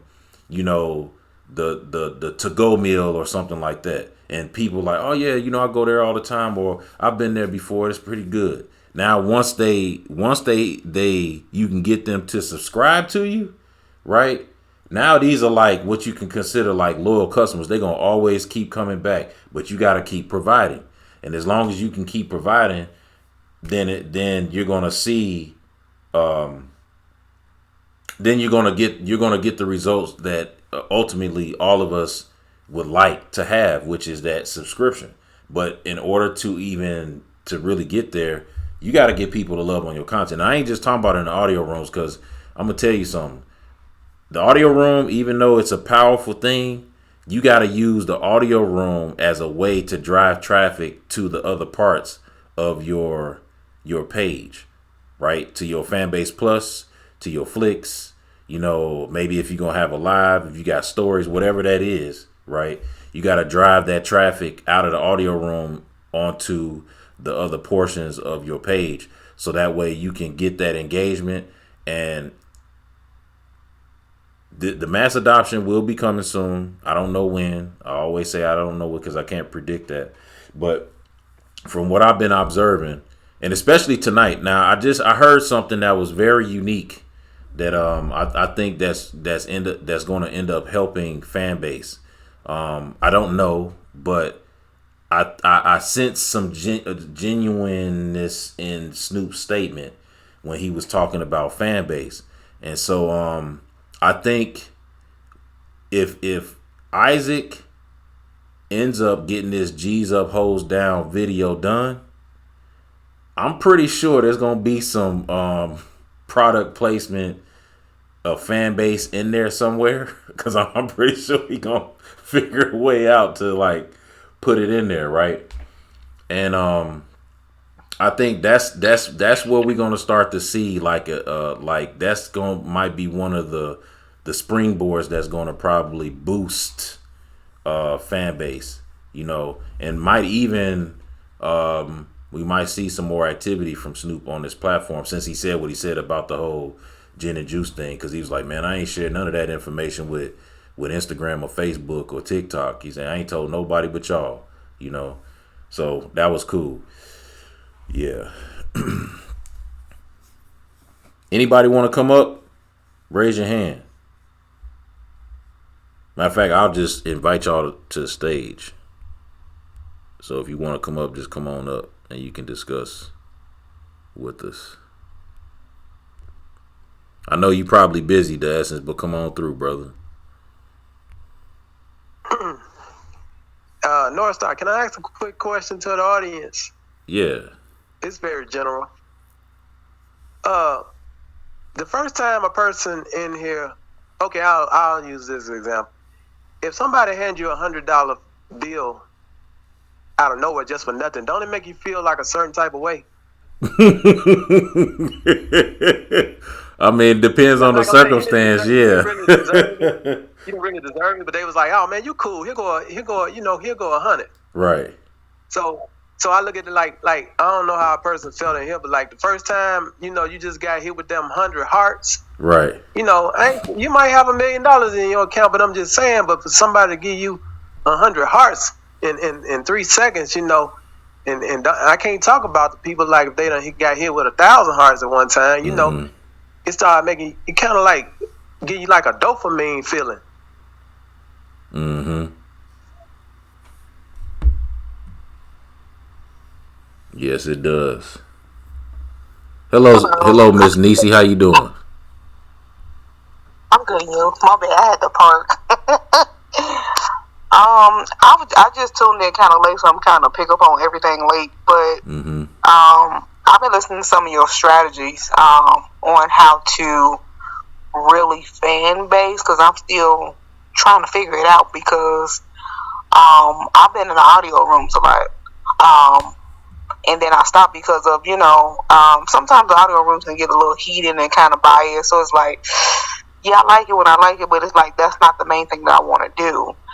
My question to you about Flicks is, when you move all your content over from Instagram or TikTok, does it just upload to your regular page, or do it automatically go to Flicks? Oh no, your content gets imported to the section wherever you imported it from. So like if you import it from Instagram, your Instagram content for your grid is gonna go to your grid, and all your reels will go to your flicks. If you import from TikTok, it's gonna go straight to your flicks. Interesting. Okay. So it basically just goes where, and it's set up the same way, like whatever platform you import from. But it's not automatically just going over the flicks, no way. Because I got confused with that, but no. So your reels and your TikToks will go to your excuse me, will go to your flicks, and then all of your like pictures, your grid posts will actually go to the grid. Unless it's like a grid post with a video, then it'll go to your grid. So like whatever is posted on Instagram, like say if you did an actual post on Instagram, whether it's a video or a picture, then it's going to go on Fanbase's grid the same exact way. So it's transferred over the same. Okay, makes sense. Yes. Because I was thinking about those videos on TikTok. Because I have a heavy following, not like that on TikTok versus Instagram. So I was like, man, I hope them videos are on Flicks versus just posting on my grid page, because it would never be seen. Right. Yeah, the only thing about imports, and I have to just call a spade a spade. It's more like an archive, because the imports, they're not going to be like shuffled out where they're going to be seen on flicks, because the way that they have it set up is sometimes they will make a change which will actually shuffle some of your content out to flicks if it's imported, but that's like rare. But what they do is whatever you post to Fanbase as a like a Fanbase video, meaning like you uploaded it to Fanbase, then those videos definitely will eventually get some traction, even if it's just several views, but it will be seen. That's good information, because I was wondering about that. Because I don't have that many views on my flicks like that, but I know things are still panning out. So that was kind of my major question with that. And another thing about the views, this is the what you have to consider, is that the daily active users, right? There's not like, you're not going to get a mega ton of views. Like if you go on my page right now, considering I have decent views, but I don't have like thousands of views, because it's not that type of support on the app yet for that. It's not that size of an audience.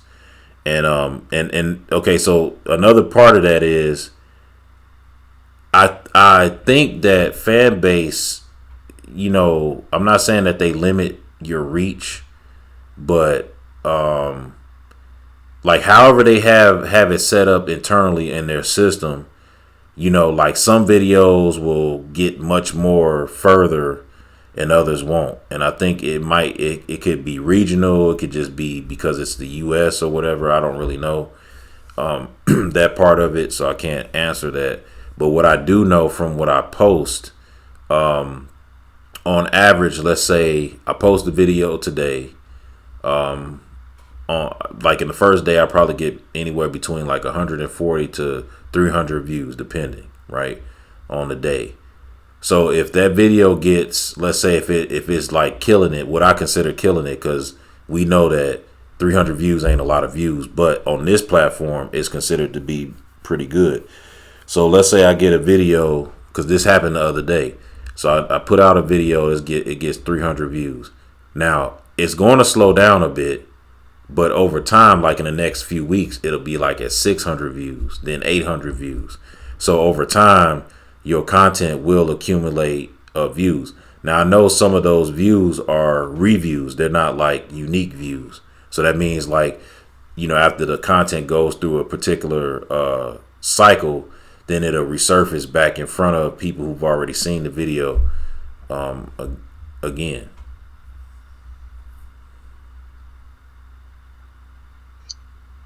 Impressions.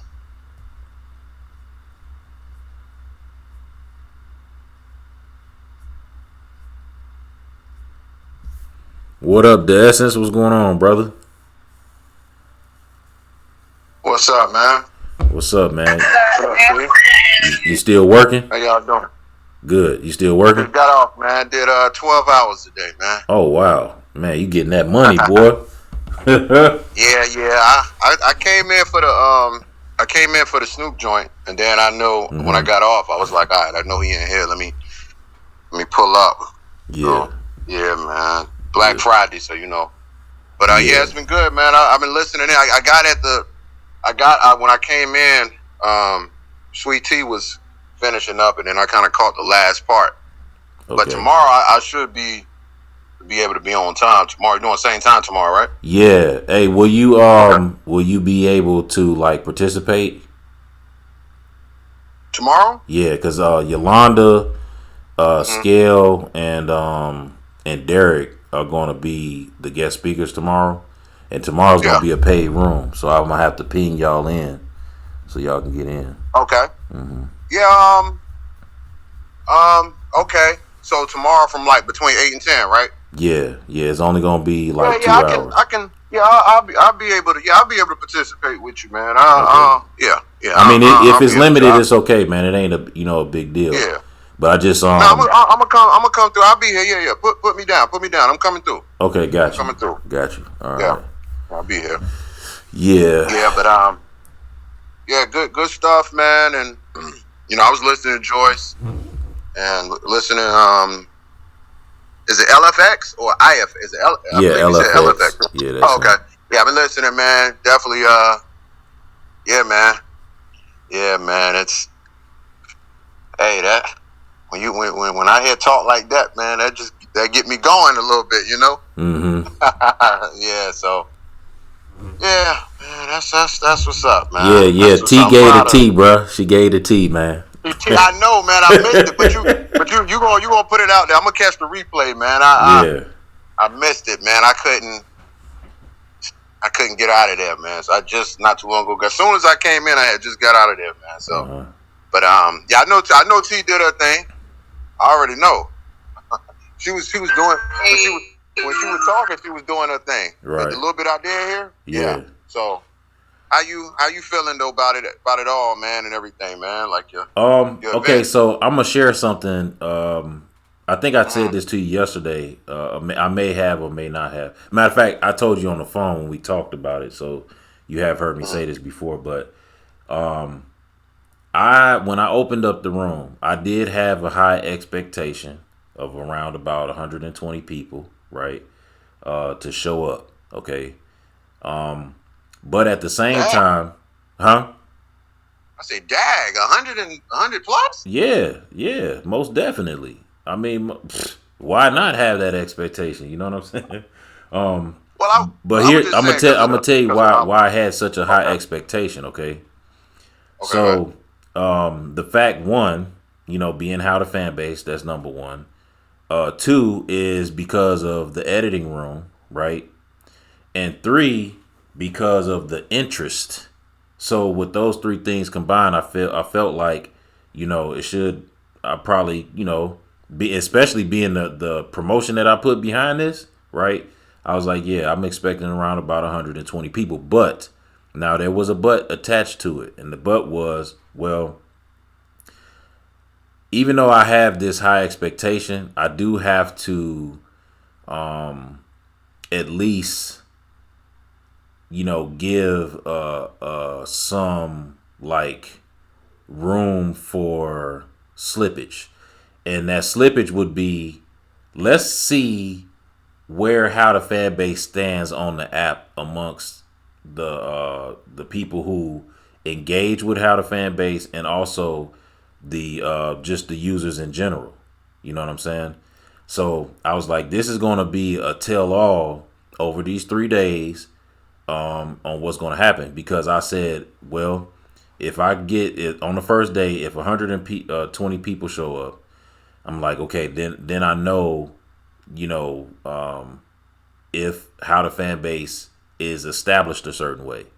I said, but if I open this room and only a little bit of people show up and it's the same people, like people that I know, then that means that I still have a lot more work to do and a long way to go. And what has happened is, between the first and the second day, that's exactly what it is. How the fan base, even though it's established, it's still not as established as it should be within this year's time. Because even though we are well known, like between the edited room and how the fan base and so on and so forth, it still doesn't have the reach and the pull that it should have, especially based on all the things that we've done over the past year, man. You know what I mean? You would think that it would be some serious engagement and participation, but it hasn't been that. So what that tells me is that I need to do more to have my presence, or have the presence of how the fan base seen, because as it stands from what I see right now, is not like what I was thinking that it was, or is rather. Hey, North Star, I wanted to say too, I don't think it's so much of you not being here either. I'm not sure how that situation with Clubhouse, how you guys were able to go over there and kind of bring all the people from Clubhouse over here. Mm-hmm. But I think, like, how Maria used to, like Ambi used to say, there's certain contacts on Fanbase, at the headquarters. I don't know if you let any of them know what you were doing. Right. But it is true that if you contact the headquarters, they definitely will kind of push you out there so they can trend your room and do all those things. Right. But I know it's a heads up thing.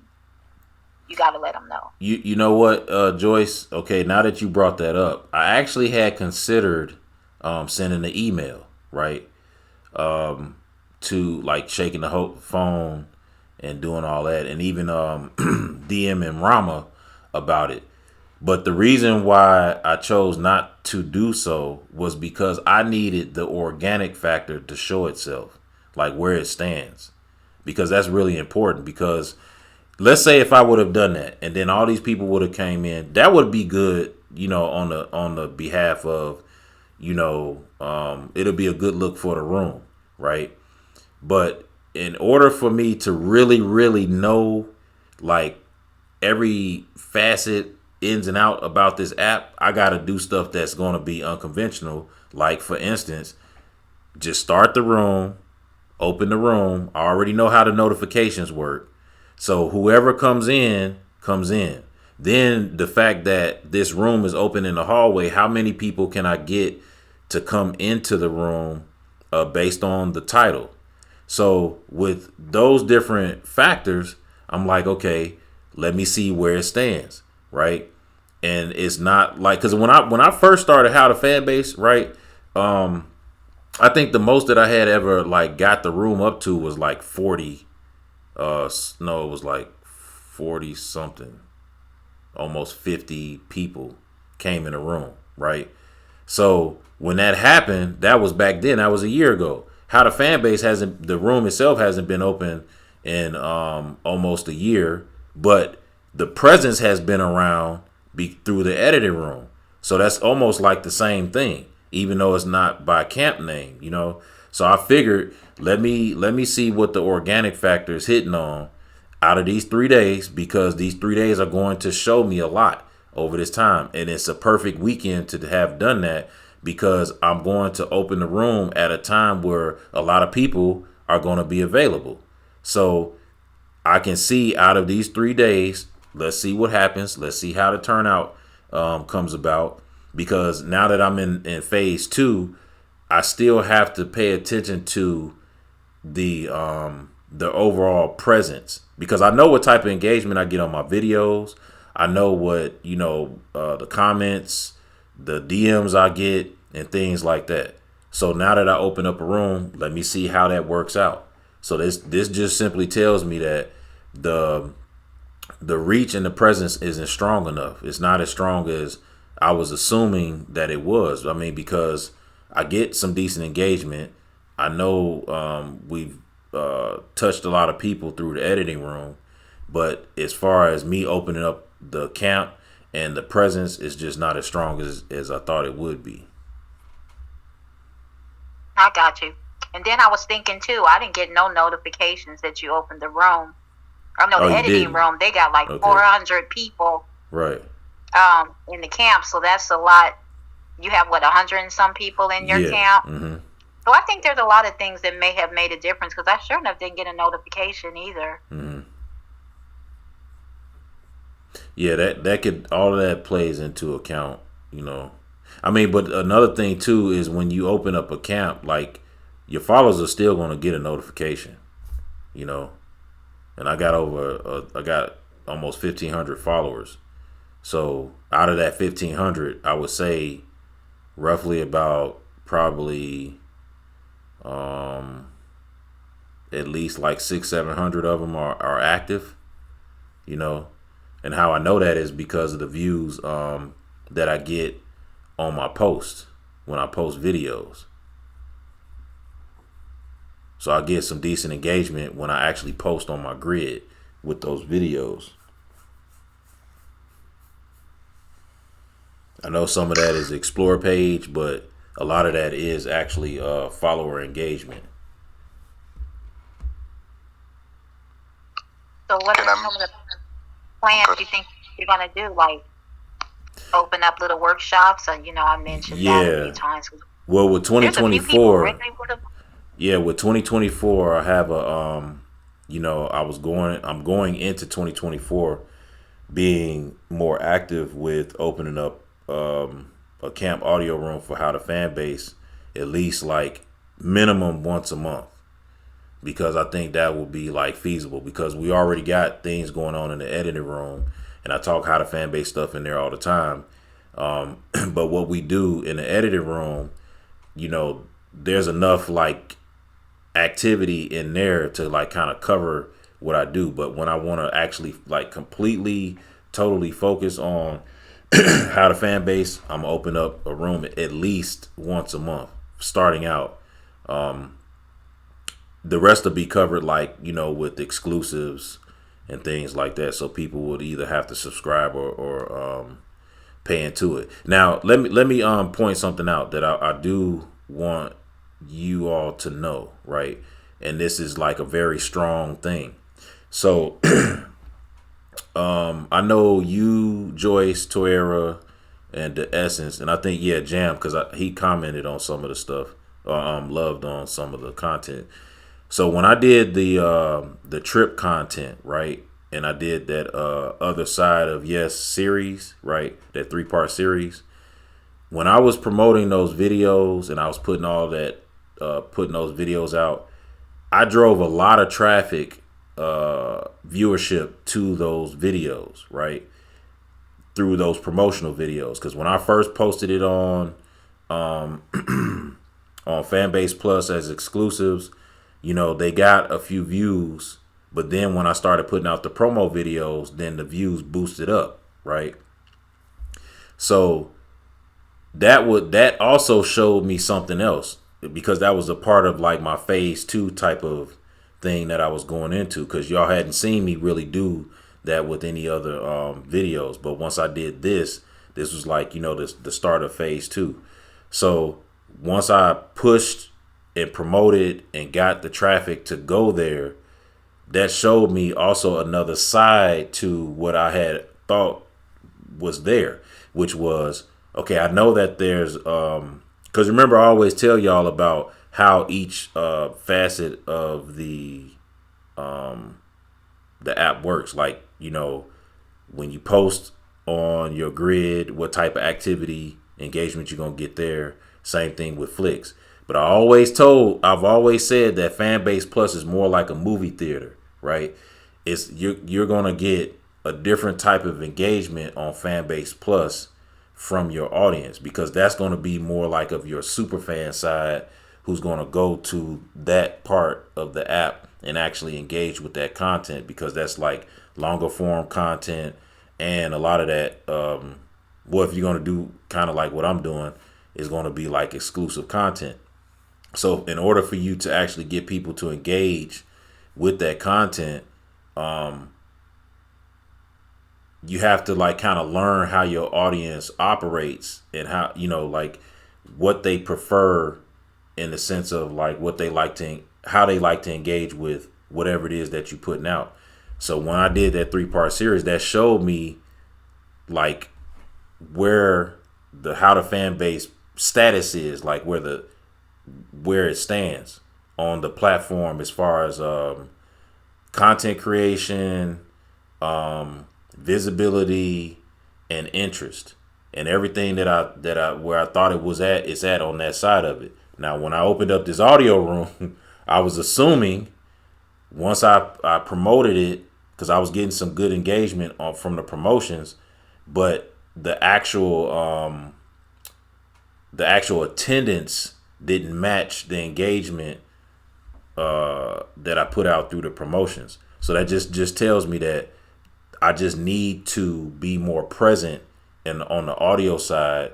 Then I think once I start like implementing a few other things, that will enable that type of attendance that I said, about 120 people, it will eventually get there. When I do something special like this, like an anniversary type of thing.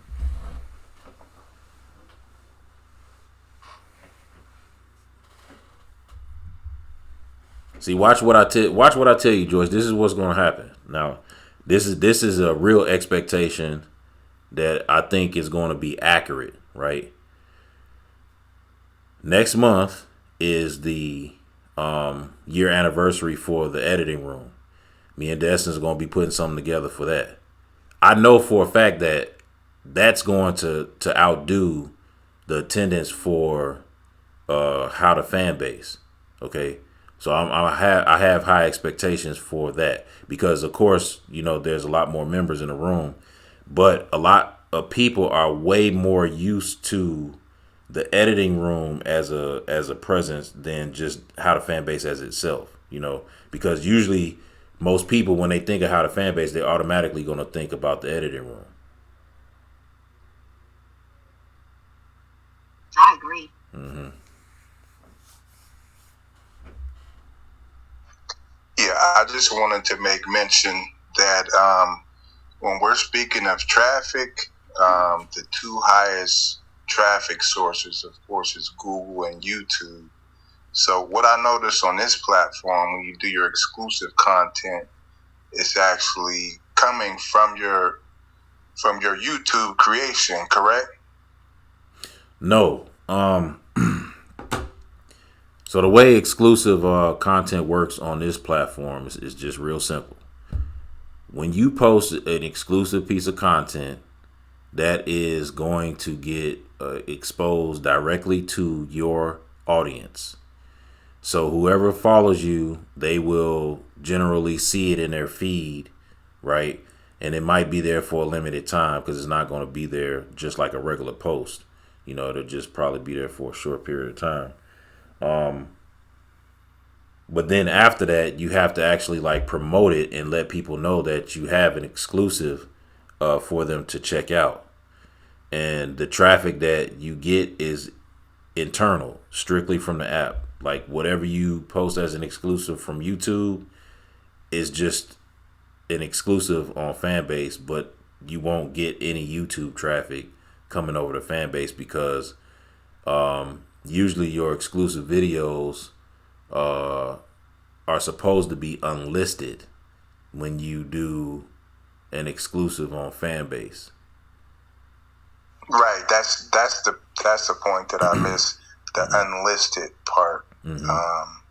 Because I saw that it said upload the URL from your YouTube, and Yeah, that's what you Boom. do. You first upload it on YouTube. But it's unlisted, so it's Unlisted, not really yeah. getting traffic. Right, that's correct.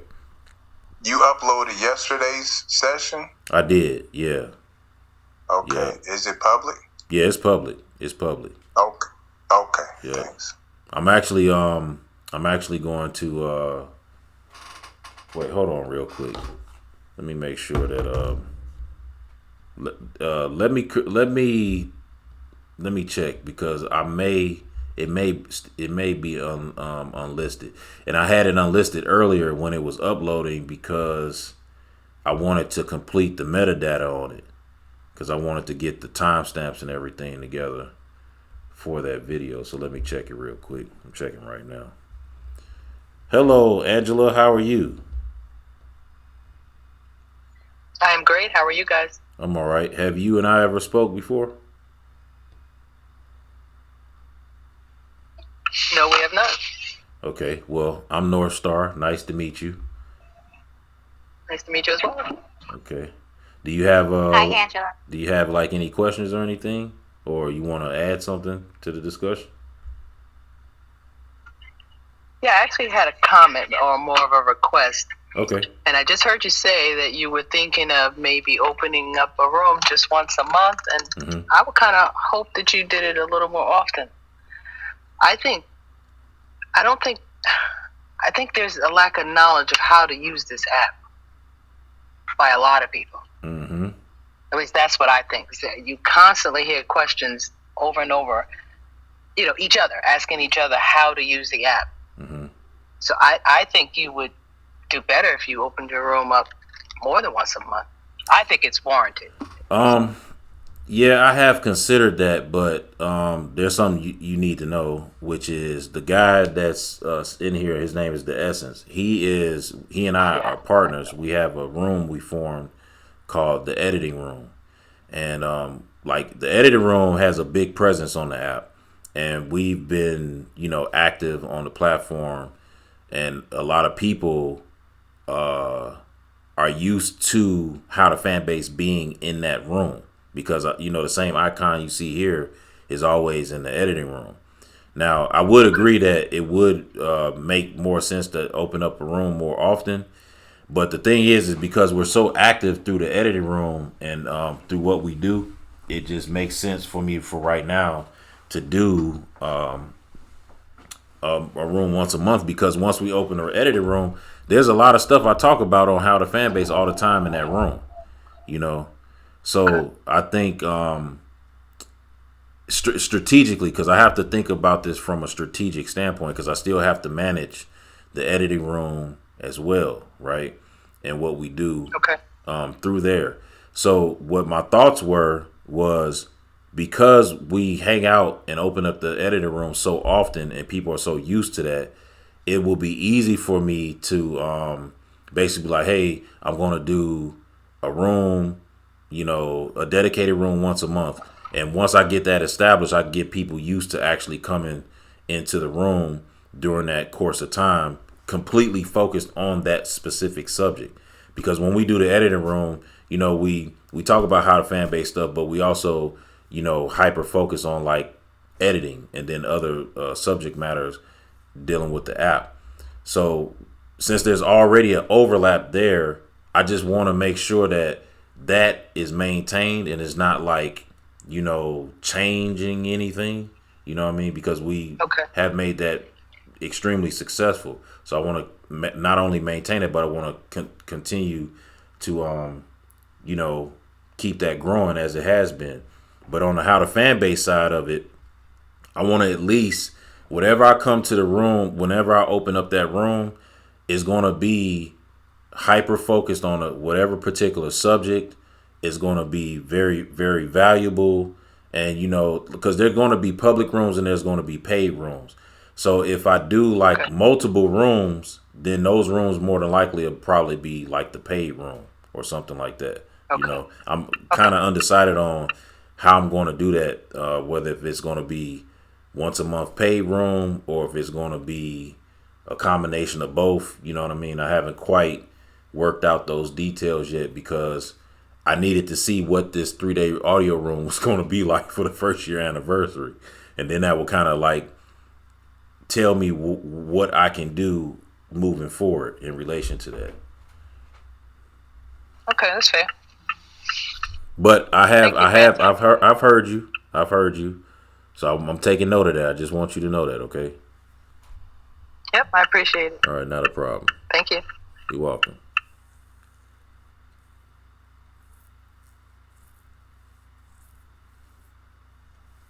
Does anyone have anything else to add? Because if you do, speak now. If you don't, I'm actually going to close this room. Oh, before I close, LFX Media. What's your name, brother? My name is Podgy Carter. Ponchi? Podgy, Podgi, Podgy. Oh, Podgy. Okay, what's up, Podgy? How you doing, man? I'm North Star, right? So I have it's still unlisted. The video is uploaded. Yeah, I looked at it. I didn't see it. Yeah, so I'm actually about to I'm gonna make it public here shortly, but I wanted to get the timestamps on that video first before I did that, because I want to make sure that the metadata is all good. Because I got this this plugin, this AI plugin, where it can basically analyze the content, and then it'll start putting out everything in a script by timestamp.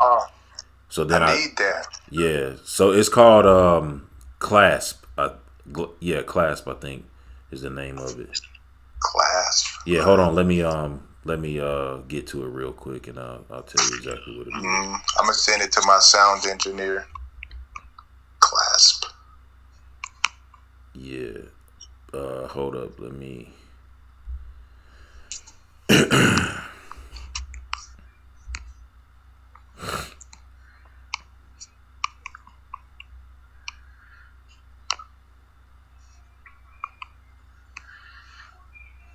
AI powered summary. Glass, GLASP.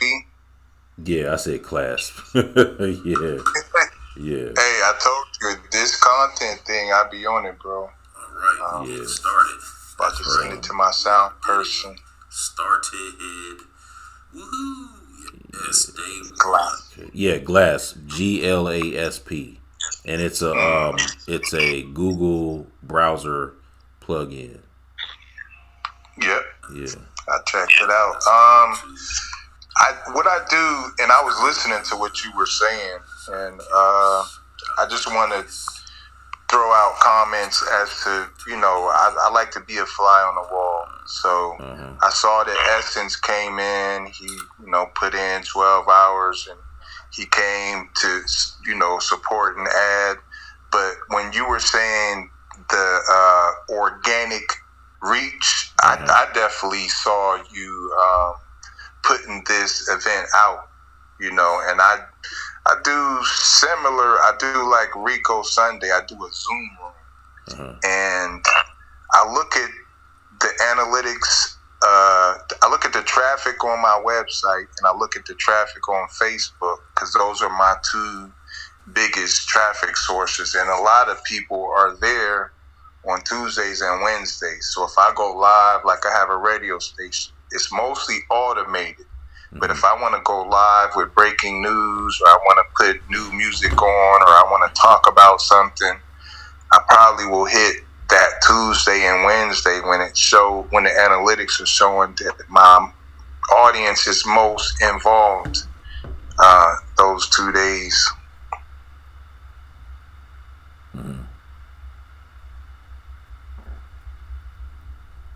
So what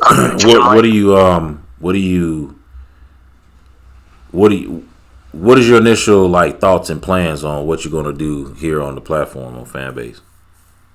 Well,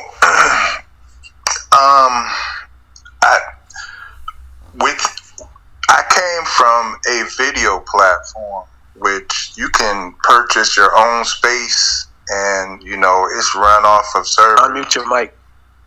Oh, I'm sorry. Can you hear me? Yeah, I can hear you. Can you hear me? Okay. It's on mute, ain't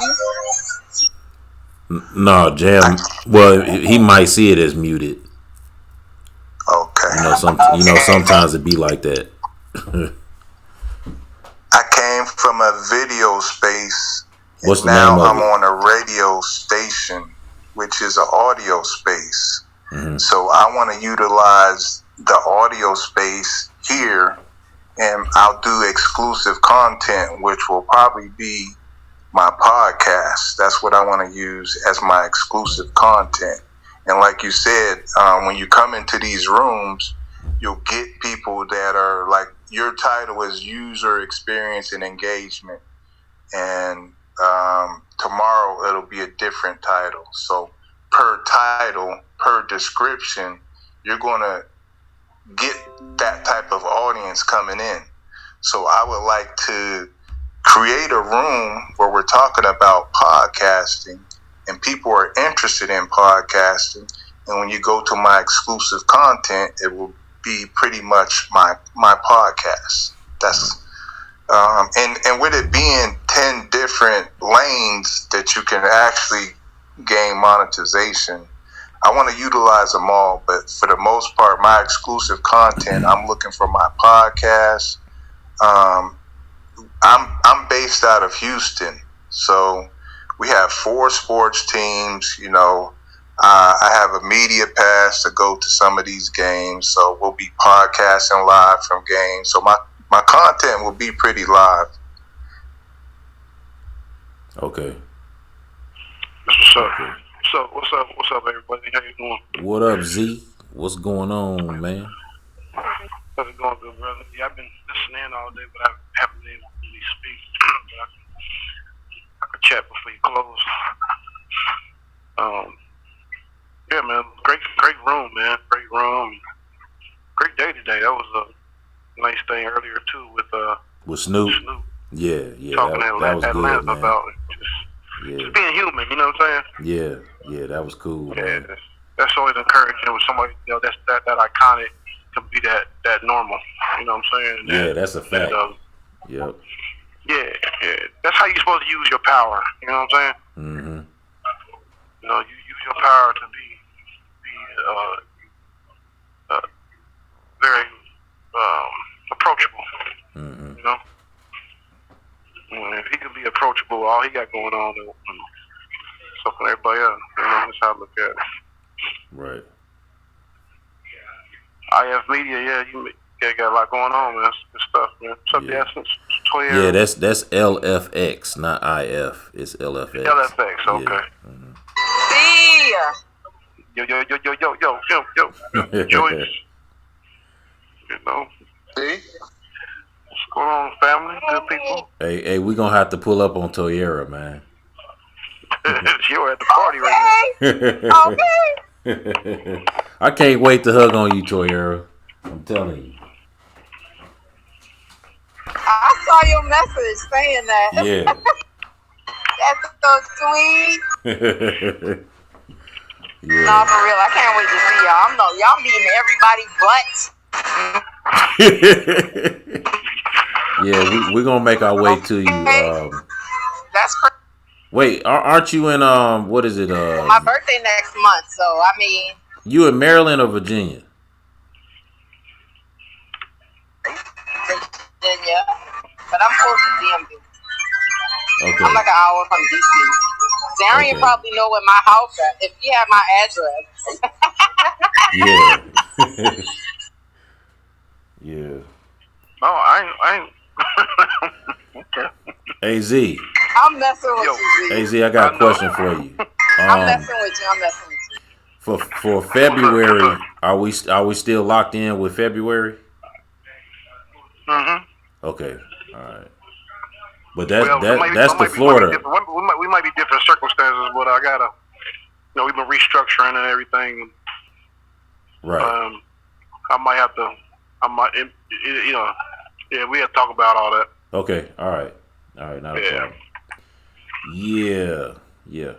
All right. So listen, I'm gonna go ahead and close this room. Last night, listen, I'm gonna tell y'all, After the room closed, I think I was on for like another 15 minutes recording because I was actually going through Fanbase content, right? Which is at the end of the first video, and I'm gonna do the same thing now. But I was trying to actually edit the video last night, and for some reason it just wasn't working.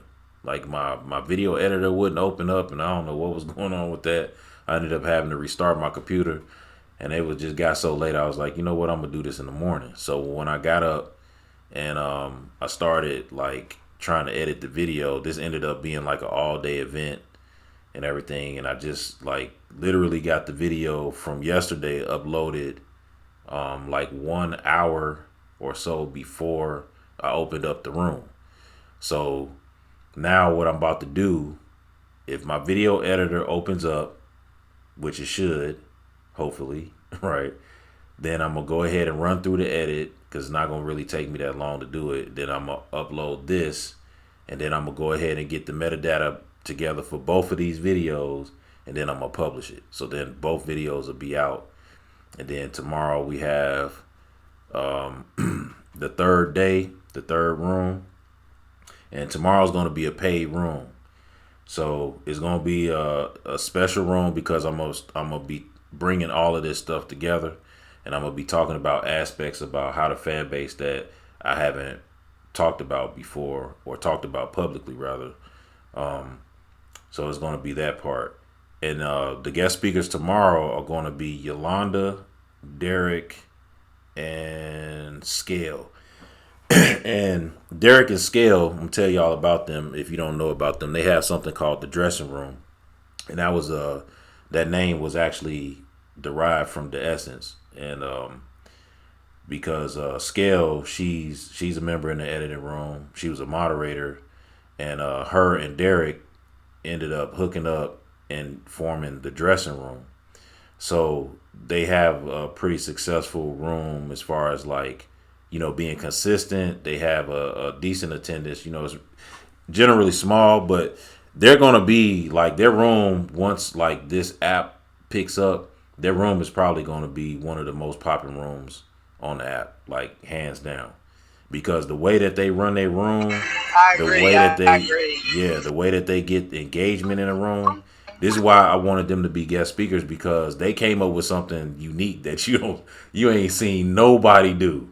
And I was so impressed with how they put that together. And they said it was inspired by what we did through the challenges, which is great, because that's another how to fan base aspect. So, you know, the way we ran the challenges in the editing room, they basically came up with their own system of how to get people engaged. And I mean, when I say they really can get a room engaged, I learned from them, because it's like, hey, y'all got something that's so unique and so just impressive. I'm like, we got to talk about that, you know. So they're going to be guest speakers. Yolanda's going to be a guest speaker. She's going to be talking about, you know, the creators economy, marketing, and, you know, that aspect of it. And of course, then I'm gonna be talking about how to fan base, from how to fan base, from the strategic side. And now that I'm in phase 2, this is why I'm doing a paid room, because this is now phase 2, and I got the standing now to be able to do that and start getting the type of results that I believe I should receive. So tomorrow, just be aware, tomorrow's a paid room. And yeah, so let's see what the turnout's going to be tomorrow. So that concludes tonight's session. I appreciate everybody who's been on. I appreciate everybody who's watching. Yeah, so that's where we at with it. So I will see you all tomorrow if you decide to show up. Yeah. Alrighty. Oh yeah. Oh, thanks, Z. I appreciate that, brother. Oh, man, I almost passed out, bro. I ain't got nothing plugged up, man. Hey, I was just about to say that the essence of Joyce, because don't Joyce got one too? You know? Yeah, Joyce got one. Yeah. Hey, man, I appreciate that, man. Hey, y'all got the biggest smile out of me, man, on camera right now. Woo! Oh, wow, G. All right. All right, I'm going to go ahead and close the room. I'll talk to y'all later, man. Y'all be easy. Peace. All right, peace. Bro. All right. All right, family. Love y'all. Good Love night, y'all everyone. too, man. Yeah.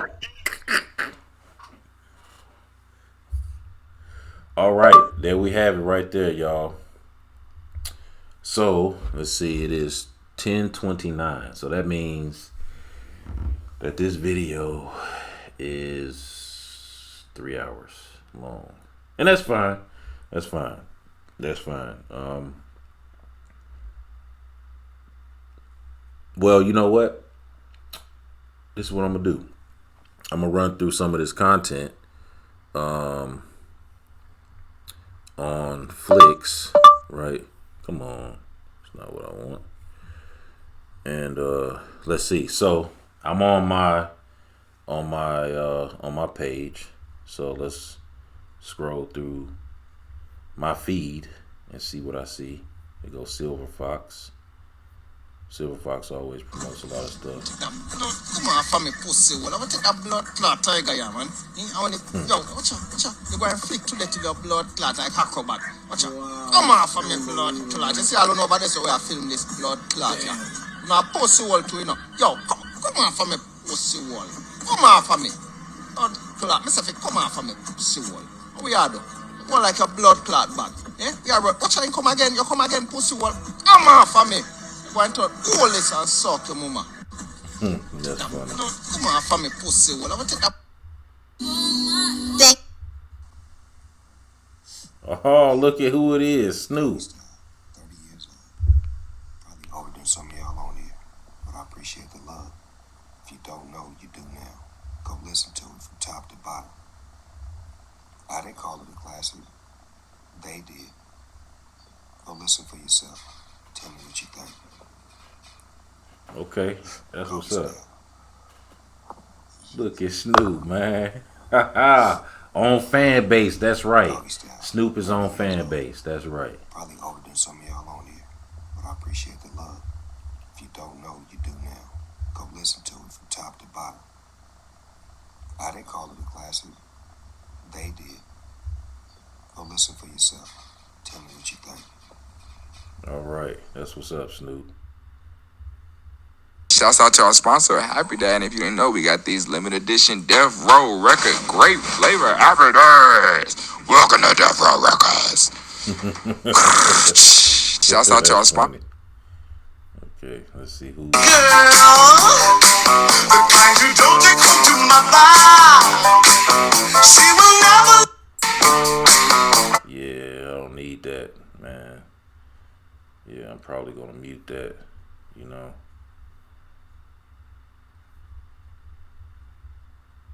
Definitely.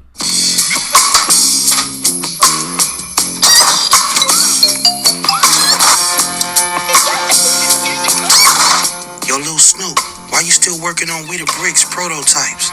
We running out of time, man. Hey, relax, dude. We the Bricks gonna make the pre-order deadline, but I'm available now. Let me holler at you, dog. Help me out with a promo, and I promise to help you out with We the Bricks. I got you. Let's go.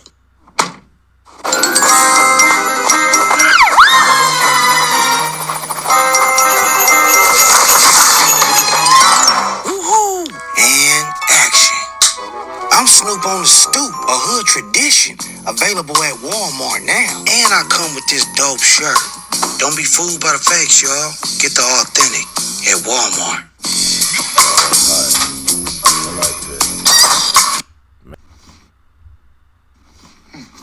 Motherfucking lighter right quick. Let me see that lighter real quick. Okay. I might probably end up muting Let me that see the stuff, lighter. man. Come on now, my light on the leash. Get it and give it back. Let me see. Haha Davis. Okay. Let's look at Marshall. Let's see. Yeah. Marshall, we got some good stuff going on. Gratitude is one of the most overlooked and key principles to your success. If your goal is to be a millionaire and you start out making $20,000 a year and then God gets you to 50, but you mad because you ain't a millionaire. Hold up, do you not remember that just a minute ago you didn't have but 20? So you got to show gratitude for the 50. Then you get to 150. It's people making 150 who used to be dead broke, mad because they not a millionaire. Hold up, do you remember when you was just making 50? You done triple that. You got to understand there's joy in the journey. If you don't show gratitude, you're never going to be happy. You're never going to be content. And after a while, God going to get tired of you. It's like if somebody come over your house and borrow a cup of sugar every day, and you give it to them, and they walk away and don't ever say thank you. How many times can this cat get this sugar without saying thank you to you before you as a human being go, yo, my man, you come here every day, and I give you this cup of sugar. You ain't said thank you one time. Don't come by here no more. Through God's grace, he allow us to keep coming back. But suppose you agree. Okay, that's pretty long. Let's go to the next one. Let's go to some flicks content. Hit it up. Let's see. Let me talk though. Oh no, I'm shooting a video. Don't interrupt my video. It's disrespectful. It's disrespectful. What? What are you talking about? Why are you pushing me? Because you interrupted my camera. I'm doing something. Yo, what do you mean? Hold on. Hold this. What do you mean? What do you think you're gonna do? What do you think this is? Let me talk though. Oh no, I'm shooting a video. Don't interrupt my video. It's disrespectful. It's disrespectful. What?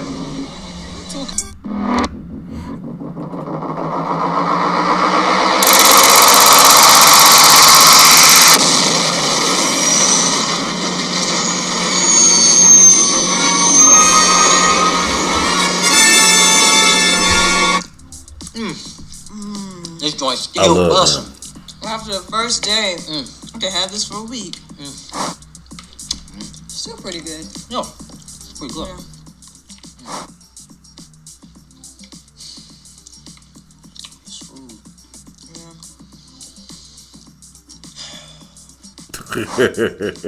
Yeah, that's how it be too. Hey. It's food. Oh man. I enjoy this, man. I enjoy them. You want to get something to eat? They make some good content.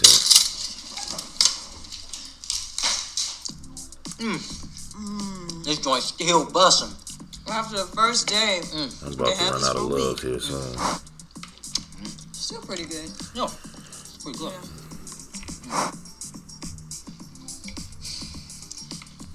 It's food. Yeah.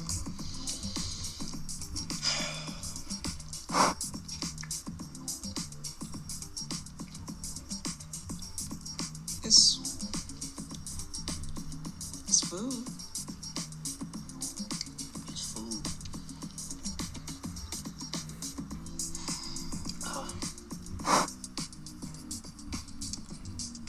You want to get something to eat? I'm driving.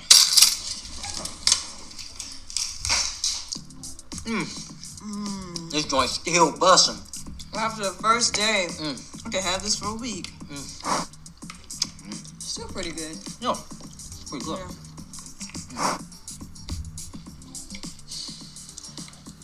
It's food.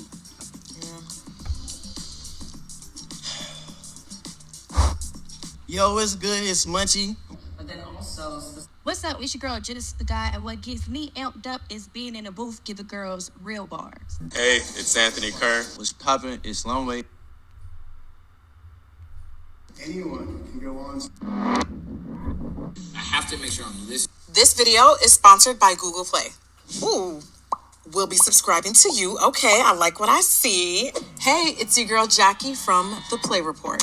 Let's be honest, we're all posting pics, videos, live streams, and I found the app that lets me show some love to my favorite artists, athletes, and brands for all their stellar content, and even tip the creators whose creations I love. It's Fanbase, you guys, where not only can I create content and add paid subscribers to my profile, but I can also support you, and you, and you, and you too. On Fanbase, we can follow and support each other's posts for free or subscribe to each other for exclusive content. I can even leave you a penny tip for posts I love. Yeah, a penny. It adds up, y'all. So let's find each other on Fanbase and start monetizing all this beautiful content we love to create. Check out Fanbase on Google Play. This video is sponsored. Kanye West or Pharrell? I fuck with Pharrell. I ain't gonna lie, for some shit I call Pharrell and talk about anything and holler at that boy about anything. Right. I fuck with him. So you going with Pharrell? A Kanye Gemini gang. So it's both? We drinking. And Kanye, like I feel like I could be his mentor or something. Yeah. He tripping. Testing 1 2, testing 1 2, testing 1 2. Yeah, North Star here. That's right. Author of the page How to Fanbase. Most of y'all watching this know me. No other me, right? And if you are meeting me for the first time, what up, though? I'm on my way to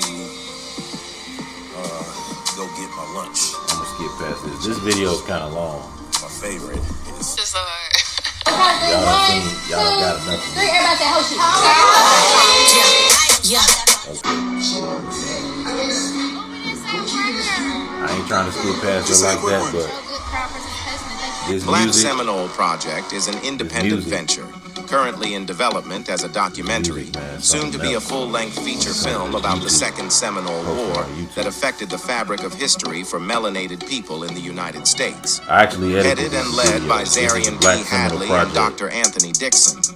Based on the book titled Florida's Negro War, written by Dr. Anthony Dixon. This is a story of resilience, survival, determination, and aptitude of a people that indiscriminately fought for freedom. Moving with big aspirations to highlight an untold story forcing the hands of history. What we want to do is the next level. And see, there go that 30 frames a second again. This video is lagging behind. So I gotta do 30 frames per second, not 60 frames per second. And that has nothing to do with Fanbase as an app, right? Like the video is gonna be crisp, it's gonna play, it's gonna show up vibrant and, you know, high quality, high definition.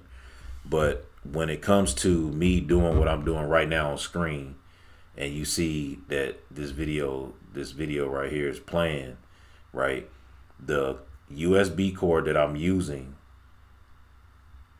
obviously is not capable of keeping up with the frames per second, right? And I have a, you know, like a newer USB cable, so it's 30 frames per second. So I'm gonna be doing this type of content quite often, so I'm gonna have to upload 30 frames per second so that the videos can play well through the USB cord, unless I can, because I do have a HDMI to USB, which should enable me to do that, but I need to look up some information on how to do that, because as it stands right now, I'm not capable of doing that with that cord that I have. So maybe that can handle the actual 60 frames per second. How much are you in The beginning before the sequel. That's what y'all The was topic of playing this in the background room is right there. how to Fanbase question, right? I came in here because somebody else created it, and then they threw me the ball and left. Bam! How to Fanbase is hit. There you go again, man. That 60 frame per second is no joke, bro. 1K. Boom! The replay. Fanbase. Right, I'm scrolling past.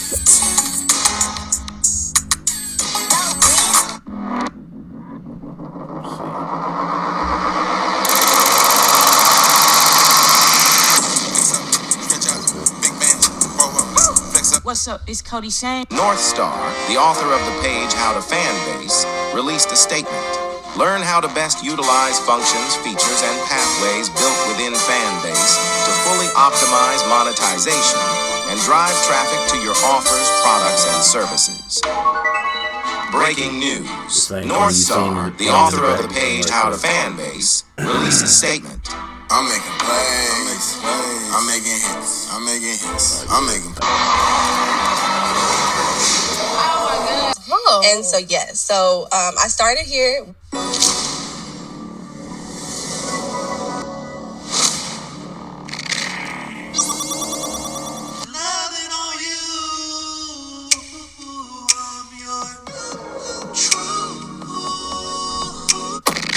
North Star, welcome to Fanbase.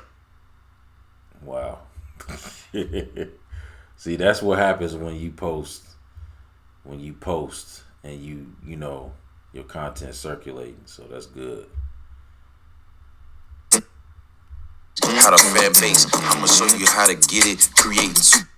Testing 1 2, testing 1 2, testing 1 2, yeah. Okay. North Star here. They sent out an SMS blast to try to generate. There she is again. Resolve like abandoned carts, and it was like a recreation of our old email blast, and it was like, did we break up? Oh no, we miss you, offering a discount for them to return. What else? Is North Star here? I mean, it's a period little check. This panel was jam-packed with information that can help you succeed, fast-track skill, and even pivot in the public relation industry. We talked about PR in the What's the biggest misconception people have about you? The biggest misconception is that I hate these women that are single and childless, da-da-da-da-da. I hate people that can't pay for your shit.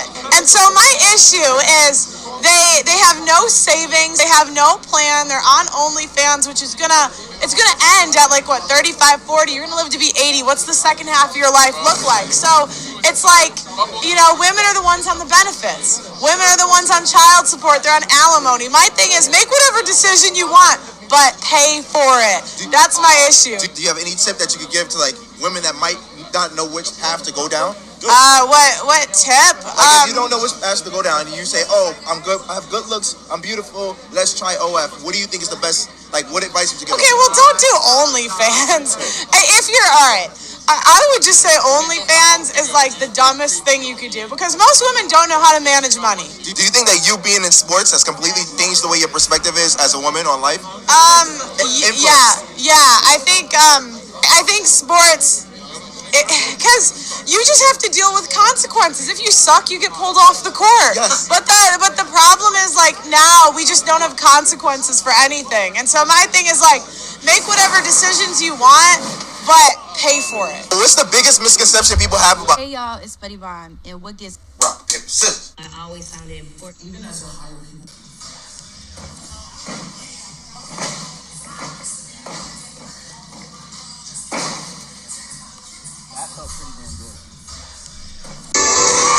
There's been a ton of great events. I think what's been the best sessions is around AI. It's obviously very new.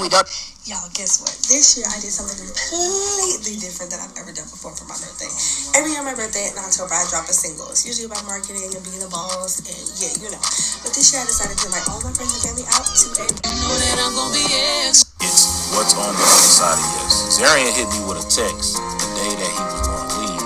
He was like, hey man, if you can afford peanut butter and jelly, you can thug it out with me. You need to be there because you are the co-founder of the editing room. It just won't be the same if you're not there. Everybody thought that I wasn't going. I said and thought about it and I was like, you know what?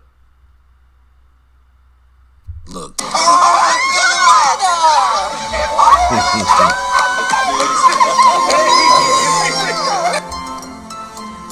I was gonna say, I'm glad you did that. I'm glad that you came up with that because you know what? People need to know how to use this app. All right. I'm going to end it right here. And that's going to be it. So, that's plenty. So, I did that for anyone who is looking to get on the app, to get on Fanbase. And for those of you who might be, on the fence about getting on the app, or if you're already on the app and you want to know more about the app or whatever, you know what I mean? So that's what why I put this together. So I'm going to wrap this up and let's do this again tomorrow. So tomorrow will be the third day for How to Fanbase Camp Audio Room, for this 3-day Camp Audio Room for the first year anniversary. I'm so pleased and so grateful, and I just know that there's big things coming. I just know big things are going to happen. I just know that there's great things in store for Fanbase, you know. So I'm looking forward to it. That's why I'm putting myself in position to make that happen. So, yeah! Haha! All right, y'all. Be easy.